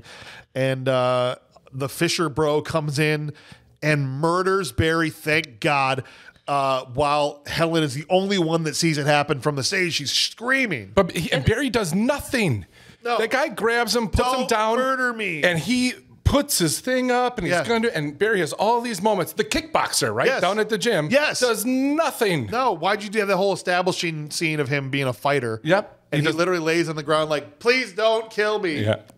he did that the first time too. I mean, Right. to be fair, he was hit He had by a just car, gone through but a wall, but still, he does. He didn't have nothing. any Thank you fight. for pointing that out. Not a damn thing. And the cop goes upstairs to check it out, and I thought he was real thorough in his investigation. look right. There's nothing here. left. House Come is with all me if you locked want. up. Just stay behind me, though. Yeah. Murder? Just stay behind. murder. Nah, it's no He big takes deal. 2 steps out of the balcony. I don't see anybody dead up here. Let's go. That's weird. There's nothing up here. You're crazy.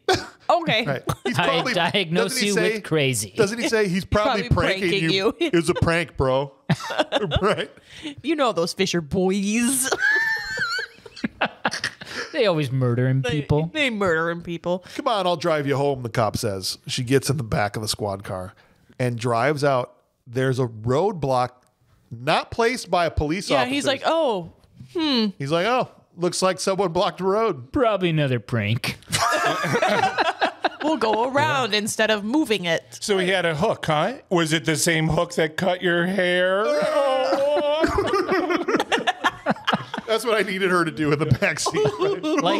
Like he would have any idea that she had a bad haircut. Right, because her hair looked fine. Bro's not going to know. Right. You could literally take a razor blade to half your hair and we'd be like, oh, cool. Yeah. Your hair looks exactly the same. We wouldn't even know.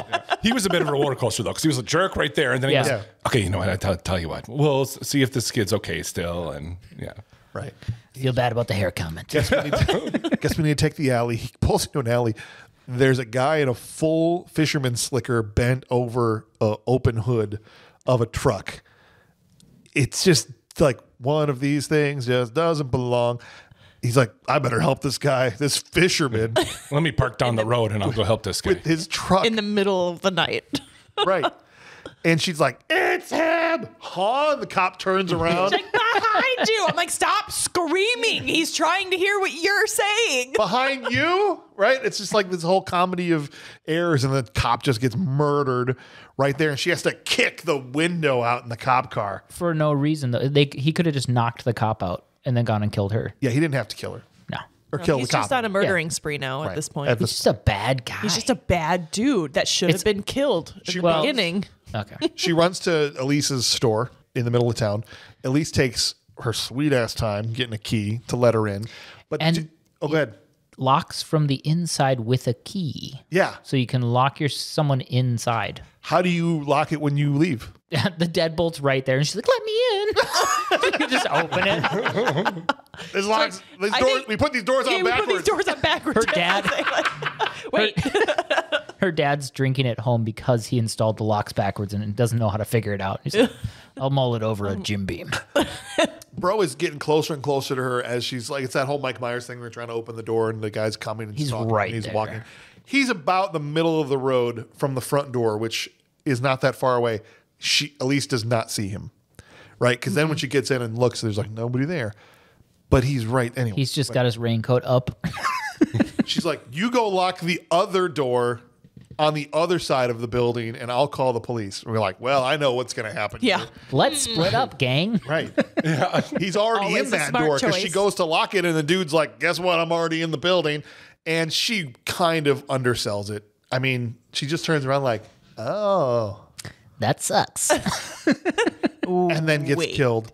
And when he's carrying Veronica Vaughn's Oh, that shot was- is so grody. corpse through that was the grossest shot of the It whole was the movie to me. grossest shot. Pretty gruesome. And Yeah. somehow miraculously gets under the plastic immediately. Yeah, because that's where She's already coming down the stairs while he's carrying her. Right. Yeah. Right, and like Should have been it all- stops moving, so like there's no rustling sound or Nothing. anything. The plastic should have been all like dripping and fogged up from him breathing heavy. That's weird. That's definitely a mannequin, though. Just act normal. Just keep going. He busts out of that. She pulls herself up on this like rope lift, which I thought was hilarious because he just walked up the stairs right to where she I was. love that. I was like, oh, bummer. Didn't really save you time, did it? Not really. Now your arms are tired. Right? So what are you going to do? the Oh, you're whole- going to jump out the window? The whole film was just to get people to take more steps during the day. That's what it was. Don't take the elevator. Take the steps. She dives out in the window into like Tire Alley. Right? Yeah. It's just stacks and stacks and stacks of tires. And she is about this far away from the parade. She keeps stopping to look behind her, like, just go into the parade. That is such a trope. Major, like, you would have been in the parade with the marching band already if you had just gone. Just go. Never. Yeah, just don't stop running. Just Right? keep running. Just like with zombies, they're infected. Shoot them in the head. I'm just turning around just to make sure that I'm still well ahead of you. Good thing I still have this lead. Nope, he's not here. I'm sure if I turn around, he won't be right there. That's right. Oh no, I was wrong. Poor Helen. Rest in peace. Julie finds Ray. She puts up a more of a fight than Yeah, she does. Oh, thank you. Yeah, she does. I don't want to gloss that over. She didn't Yeah. just. Barry, no fight. Helen, it took a minute or two. I thought she was gonna get away. Huge chase scene. Yeah. And then that fight in the tires. They Yeah. went back and forth through that whole tire maze. From the time she kicks the window out of that cop car, she put up a big fight and was the hardest out of all of them to kill. This is for my hair. So kudos to Helen. Yeah, Not for Barry, for my hair. Man. Buffy the Vampire Slayer. that's what's up. That's what's He up. didn't know that about her. Yeah, He was like, oh, she hadn't met Angel yet. Julie is running on the dock and finds Ray on his fishing boat in the middle of the night. He's like, I found out the guy that we hit wasn't David at all. I found the guy. I know who it is now. And she looks down at the name of his boat. It says Billy Blue, which was the name that Missy gave about the guy that came to David's funeral, right? Mm-hmm. And this is, of all the dumb red herring twists, whatever, this one made no sense at all. Because then she goes, oh, it's you. You're the fisherman, and starts to run away. Like you just said you knew who it was. Yeah. Right. And also, he went to the house just like you did. Right. You were there. He was there with you. and it goes nowhere. It's at this point. It pretty much just ends. Well, he wasn't right there there. at the house with her. It's too late for this kind of nonsense. We've already you already did a half-ass twist that you ruined too early. Now the main character's already found out the relevant plot detail to solve the mystery. You can't then at the last second be like, whoa, it's you. But not really. Let's continue with the movie. And all it is so they can run down the pier, random dude in street clothes clotheslines Ray, okay? yeah. And she thinks it's like a good Samaritan. He's like, you're in trouble, go hide in my boat. Okay, creepy stranger. He says, hurry. Absolutely not. He knocked him out. He's laying on the pier and he's like, oh, yeah, I did it. Hurry. Hurry in the boat. Because he's unconscious. Yeah, he's not moving, but Also kill him while she gets in your boat. Yeah, could you do that? Then he doesn't come back. Why doesn't he just kill Ray? You got him dead to rights right then and there. There's got to be some twisted thing in his mind where he's like, I can't kill anybody yet. The only thing that, and this is Third doesn't time's even a make charm. sense, Yeah. but like unless he thinks he's still trying to keep up the ruse, because Right. now he's in street clothes and he says, "Go hide in my boat."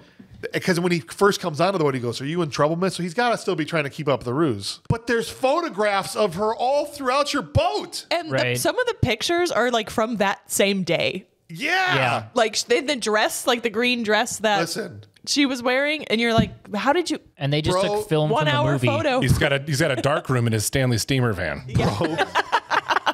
Brilliant. Bro Not has just like gold card at Walgreens, okay? You know what I'm saying? He was over there right now. He's like, don't make me wait, and he pulls his hook How out. fast can we get these? Like, I need them immediately. 1 hour photo, not good enough. Guess you gotta die. Yeah, get What am I waiting for? That's what he's waiting for. Pictures of everyone at Walgreens. Walgreens is just like, When she spun around on the street and said, "What are you waiting for?" I needed him there at Walgreens Sitting to at cut to a Walgreens. shot of him. being like, I really. in the- Can you hurry up at all? Is anyone working at the photo counter? Please, can we get somebody over here? and they get like the pictures with like blood and murder, and they're like, Yes. Susie, can you come look at these real quick? Attention shoppers, we've got a sale on Band-Aids. Attention shoppers, this is a lockdown. Nobody move. So he gets on the boat and she's seen the photographs, and so the ruse takes 4 seconds. She's like, "It's you," and then it's on. Right, the guy's unmasked, and this is the guy. Well, that's what I'm saying. It went nowhere. There was no point to it at all. It lasted for 30 seconds. And Right. it didn't even, it doesn't trick you as the viewer either, because you're just like, no, it's not. Like, you already know it's not. Right. It's just, She tries to run out. She runs out onto like the bow of the ship and tries to go on the left, and he's in the middle cabin. So he just steps out to the left and cuts her off. So she goes all the way around, and she just steps out to right. He's so fast. I'm like, no, he's got 2 feet on each side that he can the go. quickest kinda way to a smiling, point is too. a straight line. He's like, this is fun. Yeah, he's like, yeah.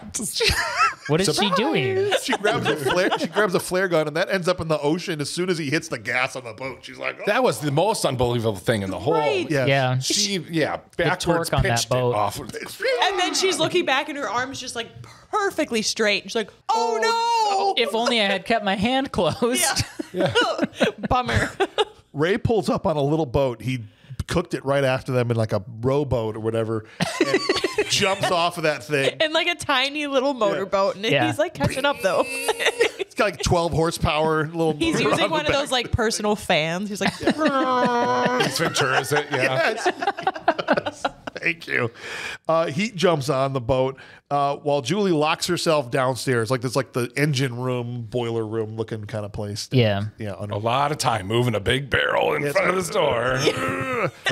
Only to move it right back out of the Meanwhile, way. The Ray barrel's and like as Fisher, big as her. Ray and Fisher Bro start to have a fist fight on the boat while she's locked down there. And it's pretty even. It's pretty back and forth until Julie climbs a ladder and opens a hatch just in time to distract Ray by yelling, Ray! And he looks like, that's my name. And then Someone heard me earlier. and just shoots him overboard. Yeah. Like, I just needed Julie to be like, "Ugh, it was bad." Just Sorry, Ray. Just gonna go back down in the cellar. Don't just scream his name. He's in the middle of potentially saving both of your lives. Okay, she crawls back down. He held onto a rope though. He's being dragged by the boat. Okay. At first, I was like, wait, is he like caught in a net? Like, I thought he was caught in the net. No, he's using his arm. Oh, because he's Freddie Prinze Jr. and he's strong. That's right. I'm a fisher bro. I'm a fisher boy. fisher boy. Fisher boys for life. Fisher boys for life. She finds this like compartment. She opens into like this little hallway, and then there's another door that she's got to lift up with like her shirt. And I was like, she uses her shirt, But she pulls it. but not her other shirt. So just the one shirt. And but you're right. But she pulls it forward. And She's you're the like, queen of taking off the second shirt, is all I'm saying. There's always another shirt with Jennifer Love Hewitt. the boat had different intentions when she took that out. The boat's like, wait, right Wait, here? right here. Right now? Are you sure? The engine stop. Yeah, she pulls on. I don't know how physics. People get pissed. It doesn't work like that, James. I'll just say. But it's a hatch that opens up and down. Yeah. And she pulls against the door with her shirt. To pull it up somehow. Pull it Yeah. up. Whatever. It didn't make I sense. don't care. It's a compartment full of ice. Yeah, that's why the handle was cold. She's like, ooh, Maybe that's let me put what my it shirt was. around to this. Yeah. Be a little more comfortable. as I Exactly. I want to be escape. more comfortable right now. Before I get murdered, I need to be comfortable. She didn't look like it was that cold in there. And he was really looking. We all were. You couldn't see her breath? Is that what it is? Yeah. Yes. Yes. Yes. I couldn't Breath. see. Yeah, breath? breath. Oh, yes, You breath. couldn't see her- Yes, exactly. That's what it was. A breast of fresh air. Was the breast Either of her breaths. Ray climbs back on board. He's got to climb up this whole net thing, like onto the cross beam. Get down. He gets on the boat and probably needs to take a minute. I'm guessing, right? Because that would be very, very difficult. And it's now her crawling through the ice, and then she discovers a couple of dead bodies. Right, Barry and Helen are in the ice Which, why bring them on the boat?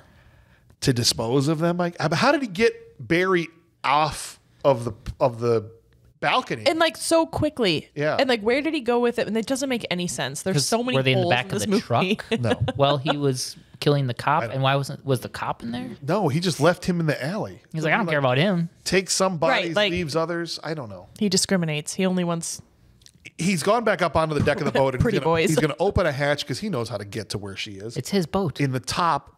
And just as he opens it and she screams, Ray, who is now back on board, like pulls a lever or something, and a giant hook swings down and knocks him right in the face and puts him on the ground. Which I guess he is a fisher, so he Would know. fisherman, so he would Yeah, know. So that here's didn't bother me. here's like where he actually would know how the boat works. Right. Okay. So I That's didn't have a fair. problem with that at Yeah. all. I Now, know how boat works. you think Pull he's- cart. I know this lever. It's a Me, Unix fisherman. system. Me know this. Me know this. Right as so they knock him out and he gets up there and they start to hug, and then Fisher Bro sits up like he's Undertaker in a Hell in a Cell match, right? He's just sitting up, and now they got to fight again. And he reaches back with the hook and sticks his own hand in a loop. And he's like, "Huh?" And right then he pulls another rope. Freddie Prinze Jr. does, which takes this guy all the way up the line, chops his hand off. And then it swings and just disposes of him in the ocean. And apparently he's dead from that. Lauren was so pissed. They've got a great track record of this guy being dead. So like, yeah, he's probably dead. yeah. They're like, Having the bo- learned nothing. the So- body will happen turn up twice. soon. Yeah. What are the odds? This big water, he go far. Current strong. Pull him out far. You said Lauren was pissed? Yeah, she did not feel like this was a very good way for him to be disposed of by getting his hand chopped off and thrown in the water. What did she wanted to be sure he was dead? Yeah, she couldn't quite articulate what was off with it. I think it is just because it felt unearned, right? Like he's just like, I'll just pull this rope and you'll die. It disposed Right. of him for them. Like he didn't. He literally pulled the rope, and the rest was automated. Yeah. Right. And they murdered once more. That's right. And then as they're walking up, turns out we never killed anybody Until right now. until right now. You just did. And it's Until okay now. because it's a bad person. Right. Which he was a bad Murder- person in the first place. Murder good. Then we cut to a year later, and it turns out that they're together. She's back at school. She makes sure she drops and I'm on the dean's list or whatever. I love you more. for you. And, and then we're going to do so much sex when we see each other in a couple of weeks or whatever the hell. No, she said. you Let's hang go to up the first. beach. when we're in New York, because I love New York. That's right. Make I'll sure let everyone you- knows you're in New York now. You're not a fisherman there, though. Everybody got that? Okay. You're very successful. But she's in the shower. Don't get excited. It's not what you think. She's Not in like the that. shower. She turns the shower on. Yeah. And I don't know what sort of gas comes out of that thing because the whole thing immediately fills All up with steam. The steam I've is so taken- thick. At least 100 showers in my lifetime. Oh, that doesn't seem right. Wait, is that math? Doesn't check out. I've taken a lot. The math I've ain't math and James. never seen that happen in my life. The only way is if it's a steam shower, but this was not a steam shower. No. It's at a college campus, so it definitely is Probably not. not. And as she Rather creeps bad. into the mirror that's in the shower, is that a thing? Or something. But I'm pretty sure it's like a two-way mirror. It That he has to be. installed. It has to be. Because otherwise, think- there's a wall there. I took it as a glass door for a shower. Is that Yeah. what it is? like a Yeah. shower stall glass. Oh, Okay, okay. Because okay. I'm like, if it's a mirror, why is there a compartment behind it, and who watches them shower? the What hell dean. is That's why she's on the dean's list. Because it just says Take those double D's and turn them to A's. It's a different list, much different list. It says I still know, which is the name of the sequel. Yep. And bro crashes through it. Credits roll. That's the end of the movie. Nice little jump scare right at the end. What an unsatisfying ending, though. Yeah. You think so? Yeah, because they just Is she dead? is she dead? He's not. It didn't matter what they did. You know, I don't know. To me, I still know. So does everybody else at this point, because I assume that was all in the paper. right. Anyway, it's time to do some awards. But before we do that, we have to improve this movie and see how we can make that movie better. Look, imagine if I know that this whole movie is basically a band of hot idiots try to solve a mystery. I mean, that's the movie summed up. But It what is. if we cast somebody that's not just hot, but also not an idiot and perfectly capable of fighting off a killer? What if Arnold Schwarzenegger was in this movie? Or is the killer?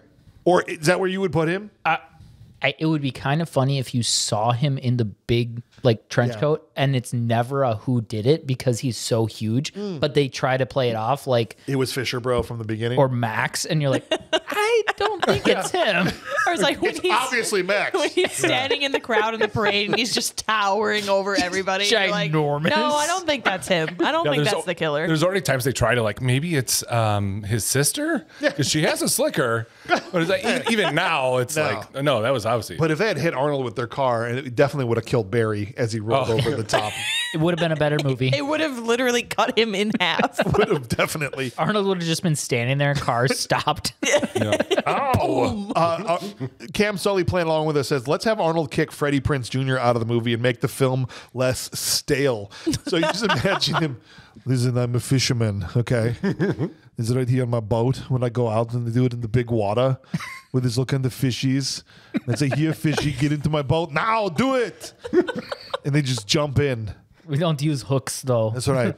Very humane. Hooks are for babies. Hooks are for little girly men. And just tell them to get in. But it would be really bad. He'd have to stand there. Well, little boy, what is his name? Brody or Conan? Barry? Connor? Skylar? Who are you What are talking you- about? Barry. Barry. He said that like 10 minutes ago. I don't pay attention. He doesn't. Barry. Clearly. No, I'm just not good with names. But Barry, like as he's choking Jennifer Love Hewitt, and Arnold's just like, "Please don't do that, my girl." Right. Yeah. If he's Freddie Prinze Jr. and Barry chokes her, He just picks him up. bad idea. Throws him right over the edge. 2 deposits into the ocean. Well, if he's the murderer though, then Yeah. he could have a whole lot of puns for hooks. Oh, that's true. Yeah. Stick around. He could right. just reuse that. Listen, this beauty pageant is off the hook. I always knew you were a hooker. Did you get the point? Josh Whitehouse playing along. Line sinker. Hold on. Josh Whitehouse says Arnold should be Benjamin Willis, a.k.a. the fisherman. Okay. What a great reveal in the end that would be. Of course you couldn't kill Arnold with the little puny car. And instead of losing to Jennifer Hewitt and Freddie Prinze, he kills both of those idiots and sails off into the darkness. It could be just like The Collector. I like it. Have you seen that movie? No. So in The Collector, which we did on the horror reel, they the guy gets away and like takes the guy with him, and like the bad guy just gets away, and you're like, what? But I'm like, that would have been awesome if he just killed them and then just sails off. That would be awesome if they tried to hit him with the car and the car is wrecked. Into shreds. She runs. It's you. You're the fisherman. She runs away from Ray, and Arnold freaking hits Ray with the clothesline. Just kills him immediately. Ray's checking. I think he might be dead. I'm obviously not dead. I'm sitting right here. I'm standing dead. up. Ray's neck is snapped Did all it the way even around. You're hurt? like, he's I'm dead though. alive. That tickles. Josh Aglin playing along says, I'm not really sure where I'd put Arnie in this movie. Maybe he's Helen's dad. There's something amusing to me about having an actor of that caliber randomly show up for 5 seconds with no speaking lines and just sits there drinking a beer, watching the game, paying no attention at all to your daughter who said hello to you or the random fisherman who entered your house. Yeah, what if, because you see him for 4 seconds, it had been Arnold or any big name actor. What if they just had some huge actor as the dad watching the baseball game? Hey, Dad, it's just frickin' Arnold Schwarzenegger. You're like, wait, what? She's like, hey, Dad, it's Arnold. Hey, Grandpa, it's Sean Connery. It'd be ridiculous. Like it's Tom Cruise or somebody, Yeah. right? It's just sitting there watching baseball. Ian Smith playing along goes, there's one possible choice that comes to mind, and that's Arnold as Julie. And Arnold's sex scene with Barry on the beach would have been epic. Wait. I'm going to let you put your Julie, I babies think in you me. got those mixed up a little What'd you bit. say? I'm going to let you put your babies in me. That's right. After you go to rehab, okay, you stop drinking, and then I'll let you impregnate me. I've already had a baby in the movie Junior, if you didn't see that, in 1996. Because I'm a serious actor. That's right. It's a fantastic movie. It's me and Danny DeVito, and I had a baby. So I have another baby. Is Danny DeVito in that movie? You're gonna go off and you're Or is gonna. that twins? The twins? No, he's in both. He's in okay. yeah, he's in Junior and DeVito and Twins. I didn't know You're that. gonna go off and you're gonna fall for some head shaving, black wearing, tattoo covered, body piercing philosophy student. Blah. That sounds attractive. And of course, I need you, James, to say the most iconic line in the movie. Oh, you did. You did. Earlier, I kind of did. Yeah. What are you waiting for? Here I am. What are you waiting for? I'm here. Kill me now. And then playing along with us, we've also got Mitchell Wilkerson. And he says Arnold would make this movie better by being the killer. Imagine at the beginning they come screaming down the road, and instead of hitting an old man, they hit Arnold. Yes, well, that's what we were saying. The car would simply wreck and throw everyone out because there's no way a car is going to take Arnold out. From this point on, you get a totally different movie about lone fisherman Arnold trying to cover up the death of 4 promising teenagers. He's just sitting on the edge of the pier, drinking a pitcher of beer and being like, I can't believe what I did last This is summer. what I did. Nobody will know what I did. And he just dumps their bodies in one at a time. And this is you. And makes sure you get your crown. Yeah. They reach up and try to grab him, and he just punches him out. Because I assume from the road, they would immediately toss the car and all 4 teenagers off the cliff and into the ocean. What's that? Is that Max driving up in a truck? Front kick to the side of it, off the cliff, into the ocean for Max. Now he's covering up 5 deaths. He would He would then take to the sea, invoking maritime law. What the hell is happening here, Mitch? High sea hijinks ensue. Obligatory Arnold impression fighting dolphins, orcas, krakens, and sharks. He just is killing everybody in town and trying to cover it all He up. just made an entirely new movie. That's okay. I mean, I would watch it. All right, fair enough. Derek Grant lastly goes, hearing Arnold yell, "What are you waiting for?" in the middle of the street. Yes, like a maniac would be awesome. Honestly, just make him Sarah Michelle Gellar's character so he can be a literal beauty queen. This isn't want to be a serious actress. Okay. Her boobs are so big. She does a lot of workouts. I think Arnold had bigger boobs than Arnold knows how to pump Sarah them up. Michelle Gellar. Yeah, he does exercises to pump Actually him up. does, yep. He does exercises to pump That's her him up. coach. That's her beauty pageant coach. Arnold Schwarzenegger. I think we've proven beyond a shadow of a doubt that Arnold Schwarzenegger would make this movie better. Once Yeah, again. I agree. Any role. All right. Let's give of out the roles. some awards, and we're going to start with the more prestigious award we give out for the actor that, even though they were in a movie that maybe wasn't that great, that they brought full intensity to their role and they were really in it all the way. It's the Will Patton Award for intensity. You want a war? I'll give you a war! I don't want them to gain another yard. You blitz all night! If they cross the line of scrimmage, I'm gonna take every last one of you out. You make sure They remember forever the night they played the Titans.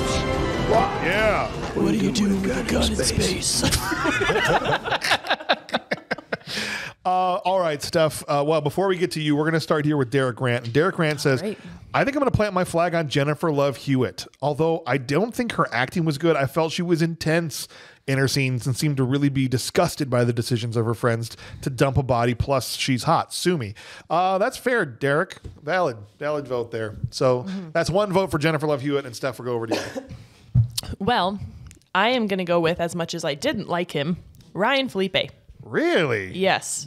He was intense. He was very intense. And I've said it before, just because you're intense doesn't mean it's good. No. But he was very intense. In every scene, it was like over the top. He was making sure that douche was all the way in the bag. Yeah, he went full douche. You don't usually go full douche, right. but Yeah. you got to have a, damper on there, but he just let out full douche. All right, fair enough. Because here's Mitchell Wilkerson's vote for Will Patton. He says, Sarah Michelle Gellar wins the Intensity Award simply for her performance during the second pageant where Barry is killed and that kicks off her chase demise. I love the store scene so much. It's intense, and you really think she's going to make it.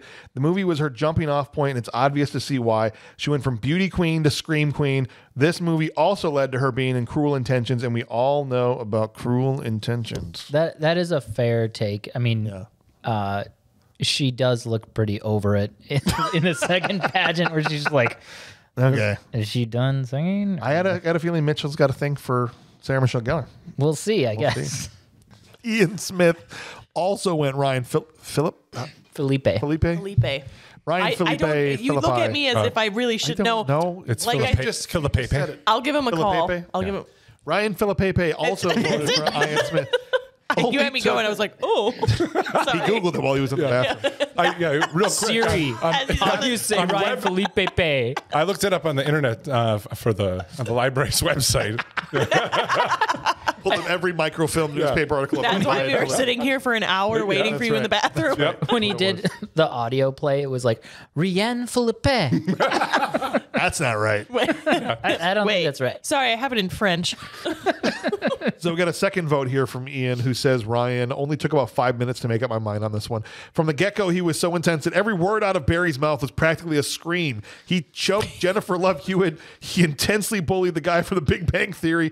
Dude was just told to just not stop being a coked-out rich boy, and I think he killed it. So it's 1 for J Love, 2 for Ryan as we head over to Brian. We're gonna make it 3 for Ryan. 3 that is for definitely Ryan. my choice too. Nice. I agree. It doesn't have to be good to be intense. No. And it's hard to even find everything is so mellow in the whole movie in terms of acting, but intensity. He brought it to every scene. Yeah. You know, it was like, you know, I said earlier that Ray was almost like trying to be like a young Keanu Reeves. It's like he was trying to do a Leonardo DiCaprio impression the whole time. Like, if I yell really loud, it's going to be good acting. Yes. Exactly. That's a great point.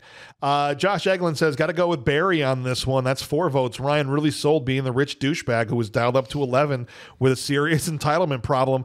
He was always destined to be involved with running someone over due to being wasted and still partying while driving around sharp corners.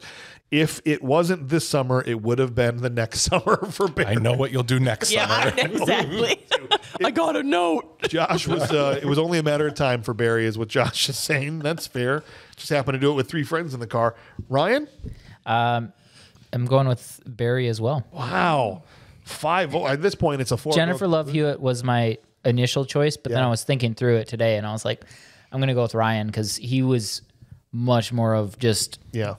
I don't know. Even when he comes out, when they're like, "Oh, we're broken up now," and he's like, "What are you doing here?" It's like, I don't know. He just was such a douche. Fair enough. He did a good job. Josh the Hammer Whitehouse says, instead of going with the movie's trope jock, Ryan, I'm going with Sarah Michelle Gellar. Oh, wow. For me, the only actor in this whole movie who actually could act a little and was giving it her all in every scene she was in. Totally outshines Jennifer Love Hewitt.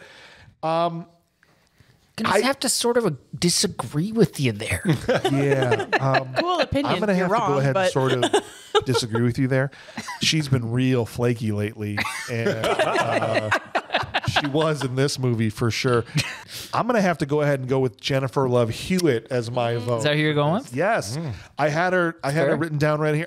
Here's why. Barry yelled and screamed. Easy, I had it written down right here. Barry, It's for real. It's laminated. So, because sometimes I change my vote, but you can see it's right there. Jennifer Love Hewitt. Barry yelled a lot, and he was intense. It was a totally valid pick, and he's deserving of the award. To me, it seemed to me like Jennifer Love Hewitt was more of a quiet intensity, but it seemed like she took her role the most serious out of everybody. Absolutely. She was very serious about her role. And I don't know, man. It's that final spin in the street just sealed the deal for me. There it is. That was like, I thought that was pretty intensely delivered. So, I mean, at this point, it's a formality, but I gave my vote to Jennifer Love Hewitt. That's fair. And finally, to bring us home here, Cam Sully said Sarah Michelle Gellar is going to hit a home run here.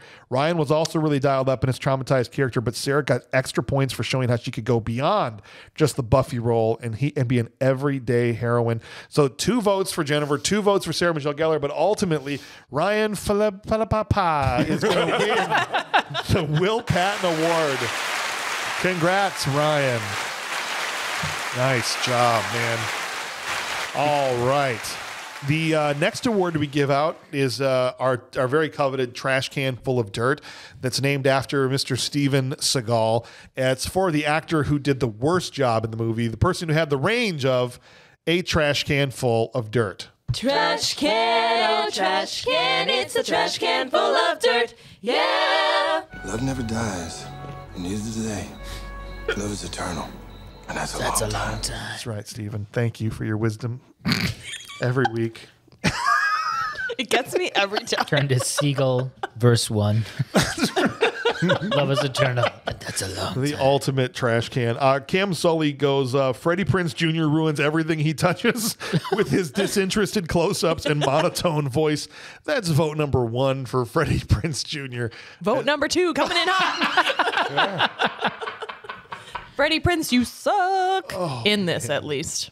Okay. Yeah. Well, let's see how this is going to go. Josh Whitehouse said, is there anyone else it could be but Freddie Prinze Jr.?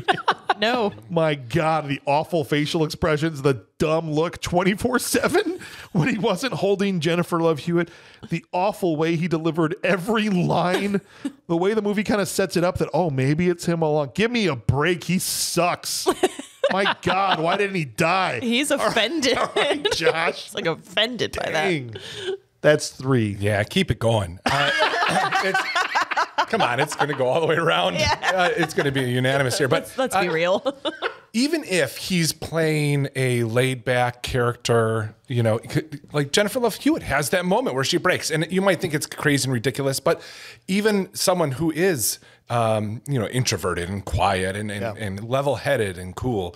They have moments, especially when you hit someone with your car or when you're going to throw them in the ocean to kill them. Yeah. It's like you have moments where you freak out and you yell. And the only changes that he had were, I remember when they're telling the stories around the campfire, is you got a little high for a second. Right. So that would be like, that's him reaching deep in his bag. Yeah. That's the only stretch he had out of. They said cut, and he goes, "Did you see that?" To the director. I didn't know. I thought, man, I'm just gonna go up one time, and I did it. I just went for it. What'd you think? It was great, Freddie. It was great. It was so good. I really like your hair today. Let's get it a little bigger in the next scene. Exactly. It's grown. That's 4. Josh Eglin says, "Oh, Ray, sweet Ray, sweet Ray." Ray's barbecue sauce. I know you tried, buddy. You always do. But you suck. To be fair, Freddie Prinze was talked about how much he hated working with the director and how he wasn't wanted there. At least he got Sarah Michelle Gellar out of it. This is where they met, ultimately. Oh, wow. Are now married. She saw that dumb face trying hard to read the cards with his lines on right beside the cameraman and thought to herself, yep, that's the one. That's my wing commander. Another movie we got to do, the Freddie Prinze Jr. movie, Wing Commander. Can't wait for that one. That's 5 votes, right? You feel bad, though, because I don't know why I feel like he's a nice guy. I'm sure he is. Yeah. You can be nice and suck at something. Yeah. Well, on that in a minute. I'm excited. Do you have inside information? I have met the man. Oh, wow. Ooh. Ryan, you're up. I was going to go with her dad. Oh. Not to, stop the hype train. He didn't do anything. Yeah, it could have just been a trash can with a beer sitting on it. Hi, Dad. A bad act. It's supposed to be for the worst actor. Hi, Dad. He did his job. He was the worst father. How can you mess with his Father of the Year award goes to the trash can. Wow, read the room, man. No, I'm gonna stick to my guns. He didn't do anything. Plant my flag. That's what you want me to do. Okay, but it's supposed to be for the worst actor. All right, the cop. That's at least a valid. I think the cop was sucky too. Well, you just can't go with Freddie. You can't be like us. I don't want you can't to. Join. All right. Can't join the Freddie train. No, I actually kind of liked his role. Come on, let's run a train on Freddie. Well, there you go. Does sound like something you would want to do. Wow. I'll stick to my shoes, thank you. I couldn't even finish that. Anyway. Okie dokie. You threw him off. You did. Right here? Right now? Right here. This one goes to Freddie Prinze Jr. from Ian as well. I know this was his breakout role and he scored big time in real life with Sarah because of this movie, but he was not good. He was the only one not to get a solo scary scene, and I think we all know why. His lines just came out shallow and unconvincing. I don't believe it had anything to do with the writing or directing. This is tough. I have a soft spot for the guy because I'm a WWE fan, and he was a writer at one point and was also amazing in Scooby-Doo, but in this movie, he was terrible. That's a 6th vote for Freddie Prinze Jr. He worked in Scooby-Doo because he was a cartoon character. And Fred is also kind of vapid. One-note cartoon character, so that works. That's like Matthew Broderick as Inspector Gadget. Yes. He's finally can be a robot. Yeah. Mitchell's vote for Trash Can is, this goes to Freddie Prinze Jr. Let's just keep it rolling. I know he's trying, and he has other teen movies where he does well. She's All That and Scooby. His facial expressions are awful, and for the love of God, Freddie, shut your mouth. I know, he just has it open all the time. Oh. The Billy, is he the killer fake out with him at the end wasn't needed either. Yep, I agree. No one for a second thought he was the killer. Absolutely, Mitch. Absolutely. That's fair. Derek Rand says, imagine you've been in a dug trench in South Carolina in the middle of the summer. The swampy ass getting worse and worse. It's starting to itch and stink, and then suddenly it's all gone, and you're instead on a sunny beach on Anna Maria Island sipping a margarita. That's how I felt about Barry when he was alive and the relief during his death. That is a vote from Ryan. Wow. Or for Ryan from Derek. My vote is Freddie Prinze Jr. You don't say. He had it won already. And this is not because of my experience with him, which I will share here in a second. But it certainly didn't help. But it was a terrible performance. And he may very well do well in other movies. I haven't seen a lot of Freddie Prinze Jr. was like, I didn't see Summer Catch. I didn't see Wing Commander or She's All That. I saw him once so long ago. I don't remember it at all. I'm trying to think what other big movies. I didn't even see the Scooby-Doo movies. I've never seen those films. So I don't have a lot of exposure to him. He's very attractive. That's about where it stops. Because as soon as he stares off, like the 17 times he ended a take with just mouth open, staring off the side, his lines like, the current's strong and I got a letter, were so laughably bad that I laughed out loud, right? At his performance. It was terrible. It didn't help that he was a dick to me when I met him. Oh, really? Time. Yeah. And it was a short interaction. And I don't know if he was annoyed because no one was in his line or what. But I've gone to a lot of cons, had a lot of things signed. Usually there's at least somewhat of an interaction there, right? They understand that they're there to meet fans and all those things. When I went and met Michael Biehn from Terminator and Tombstone and Aliens, the dude spent like 6 minutes. So there's like a line of people, and he spent like 6 minutes talking to me and with the other people, and I had a whole conversation and a whole moment with him, and it was really, really cool. That's exactly how Tom Kenny was. Is that okay? Yeah, Tom Kenny was awesome. Yeah, he was taking all the time with everybody, like equally. Kept his energy up all day, like because that's what people are. It must be so exhausting, and he didn't show it at all. Right, and you've only got a short time because there are people waiting and stuff. Well, right. Even Ray Parks was like that. Ray Park we met him, Darth Maul, great dude. Yeah, right? And you got a little snippet of time. He made your whole day. Like you were just like, that was amazing. Christopher Lloyd, when I met him, was a brief interaction, but he seemed loved to meet Christopher. Genuinely touched when I shared them. I just said, look, because they were moving people in that line because that line was really long. And so they were just like, don't spend a lot of time there, telling you ahead of time. But I just shared with him. I said, just want you to know your work has meant the world to me. And he genuinely was like, oh, like he took a breath and he was like, thank you. Like he could tell he really cared that I said that to him. Whatever. He probably gets told that 1,000 times in a day, but he still doesn't be like, yeah, whatever. Here's your thing. Go. Right. Freddie Prinze Jr., I walk up to that line. There's 2 people in line besides me. That could have been part of it. Third people. Maybe that is. He's not at the table. They come every so often. They go do pictures. They come back. They sign. He comes up. I'm there with I've got a Mass Effect Steelbook because he did a voice in Mass Effect. It's my favorite video game of all time, right? And I'm trying to collect signatures on the Steelbook from Mass Effect. So I go up and I'm like, oh, hey, man, I love Mass Effect 3. That was the one that he was in, right? And he literally takes it, spins it around like that back to me, and doesn't say a damn word. Wow. Yeah. Dang. Didn't answer what I said, anything. And he just kind of stared at me until I walked away. And I was like, okay, cool. Yeah. Kind of wish you didn't sign this now. Thanks for ruining it. Yeah. Wow.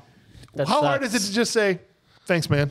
Right. Right. Even if you're having a day. Yeah. So, yeah, I just thought I wasn't going to show it, but then you guys were like, he's probably a nice guy. And I'm like, actually. And in fairness, he probably is. He might have just been having could have been a way off day or whatever, right? He could have just been sick and tired of being there. Yeah. Whatever. But that's a crappy interaction. That sucks. Said something to him 10 minutes before. Who knows? I want to give the guy the benefit of the doubt. Sure. Not a great experience. That sucks. Yeah. Yeah. And he's grayer than I am now. He looks like an old man. I'm like, he looks buffer now than he did in this movie. He did. Oh, he looks much better now. Yeah. Yeah. Anyway, what's next? Oh, that's right. So that means Freddie Prinze Jr. is going to win the trash can full of dirt. Well deserved. Well deserved. Got lost in the moment there. All right, let's move on to our Steve James Unsung Hero Award. This is the award we give out to somebody that had a small role in the movie, but did the most with their limited screen time and really was the unsung hero of the film. Let's go. Every place you go, there's always someone who thinks he's a badass, right? Yeah, right. Then there are those few who are. Are you some kind of a badass karate boy? Ooh. Not a lot of badass karate boys in this movie, but lots of cool bit characters, right? They did a good job with the very limited screen time that we had. I like to give out this award because a lot of times people are like, oh, I was in this movie, but I only had 2 lines. Like, whatever, you had 2 lines. You kill your freaking 2 lines. Mm-hmm. Let's go. No small act. No small parts. Just small actors. I saw a thing. Philip Seymour Hoffman was talking about anytime you get a chance to act, if you're an actor, you should just cherish that. Yeah. Thing. Even if you're going in for an audition for something you know is not right for you, you're not going to get, they're going to remember that you came in there and just act the shit out of it. Exactly. Well, that's even all people do it in a weird way that they're not expecting, right? Yeah. Right. Mitchell for Unsung Hero says, this goes to Anne Heche as Missy. Yes. She nailed the creepy, depressed, lonely woman. She's probably 90 pounds soaking wet in sweats, and I'd be on edge standing next to her. She's the unsung hero due to her being such a lonely and desperate person that she divulged way too much information to these two random teenage girls that showed up at her house. The second meeting, of course, leads to Julie figuring out who the real killer is. In that second meeting, when she pulls the knife on her, that felt like we stepped into a real horror movie. Right. Where you're like, oh, she's going to get gutted. Yeah, I wasn't sure what's going on there. Derek Rant comes in and says, I think I'm going to go with the killer, Benjamin Willis, a.k.a. Muse Watson. The kills weren't too crazy, except for Max. But I think that clothesline on Freddie Prinze Jr. was absolutely sick. You're just happy that he knocked out Freddie Prinze Jr. Steph, who you got for the Unsung Hero Award? What was her name? Misty? Anne Heche? Yes, Anne Heche. Yeah. I thought she did a great job. She was super creepy. Like, I felt uncomfortable, like, in the scene, which means that she did her job. And I thought she did it really well. Awesome. Ian said, at first I was going to go with Bridget Wilson, a.k.a. Sonya Blade, for obvious 90s kid reasons. But she wore way too much clothing for me to pick her. Wow. Whoa, chill, bro. Yikes. Instead, if this person you pick has more clothing than her, then your reasoning really doesn't make sense. Instead, my choice is the one and only Anne Heche. I guess she did have less clothes on. She was convincing technically as the traumatized sister. She made you feel sorry for her, but also scared at the same time that she might skin you alive. I forgot she was in this movie. It was a pleasant surprise. So that's 2 votes for Anne Heche and 1 vote so far for Ben Willis as we go over to Brian. Okay, so my vote was also going to be with Anne Heche, but I kind of feel like that. I knew. I went back and rewatched this movie today going, I'm not sure who I'm going to pick. Yeah. And I had a feeling the first time I watched it and watching it again the second time, I'm going to stick with this guy. I had to look it up. It's like John Beans is his name. Okay. And he doesn't even have a picture on IMDb. Awesome. And he was in the movie for all of 10 seconds. And it is the guy who Ryan Philippe tackles during the parade. So she's, Sarah Michelle Gellar says, that guy is over there. That dude almost has a heart attack. Yeah, the guy turns around and you see in his eyes that he is pooping his pants. And the shame of pooping his pants moves up and gives him a heart attack. Yeah, and you see it all in his eyes. The back of his head. And his caterpillar eyebrows are tinkling around. He had no lines. It was all right here. He was like petrified. The director just told him walk over there and didn't tell him what was going to happen. That's a great pick. It is a good pick. I understand. I was like, no one's going to know what you're talking about, Brian. But that's a good call. Yeah. If you don't know, go back and watch it. It's about halfway through the movie. We breezed right through that, but without mentioning him. So I'm glad you brought it up here. Yeah. Because that was deserving of a mention. That dude. You will see the 7 stages of fear happen in his eyes. More than anyone else. No. Everyone else in the movie, something awful happens and they go, right, like Sonya Blade when she gets killed in the store. She was just like, nothing. Ryan Philippe, he's about to kill him. I literally thought that dude died. Yeah. Like, I thought he legitimately died. Like, is he okay? Maybe. That's why he has no picture. Like, that was it. Yeah, that was it. Josh Eglin said Bridget Wilson as Helen's sister. She's amazing, and I know from personal experience, if you know what I mean. Nice. No, we don't. Can you explain? But you can imagine if I did, though. My email is. But her and this guy, I know. No, they didn't. No, they didn't. They wished. I love it, Josh. Great reference. But you can imagine what it'd be like, right, buddy? That's how he ended it. The vote for Bridget as we go over to Ryan Madela. I was also going to go with Bridget, not for that reason. Oh.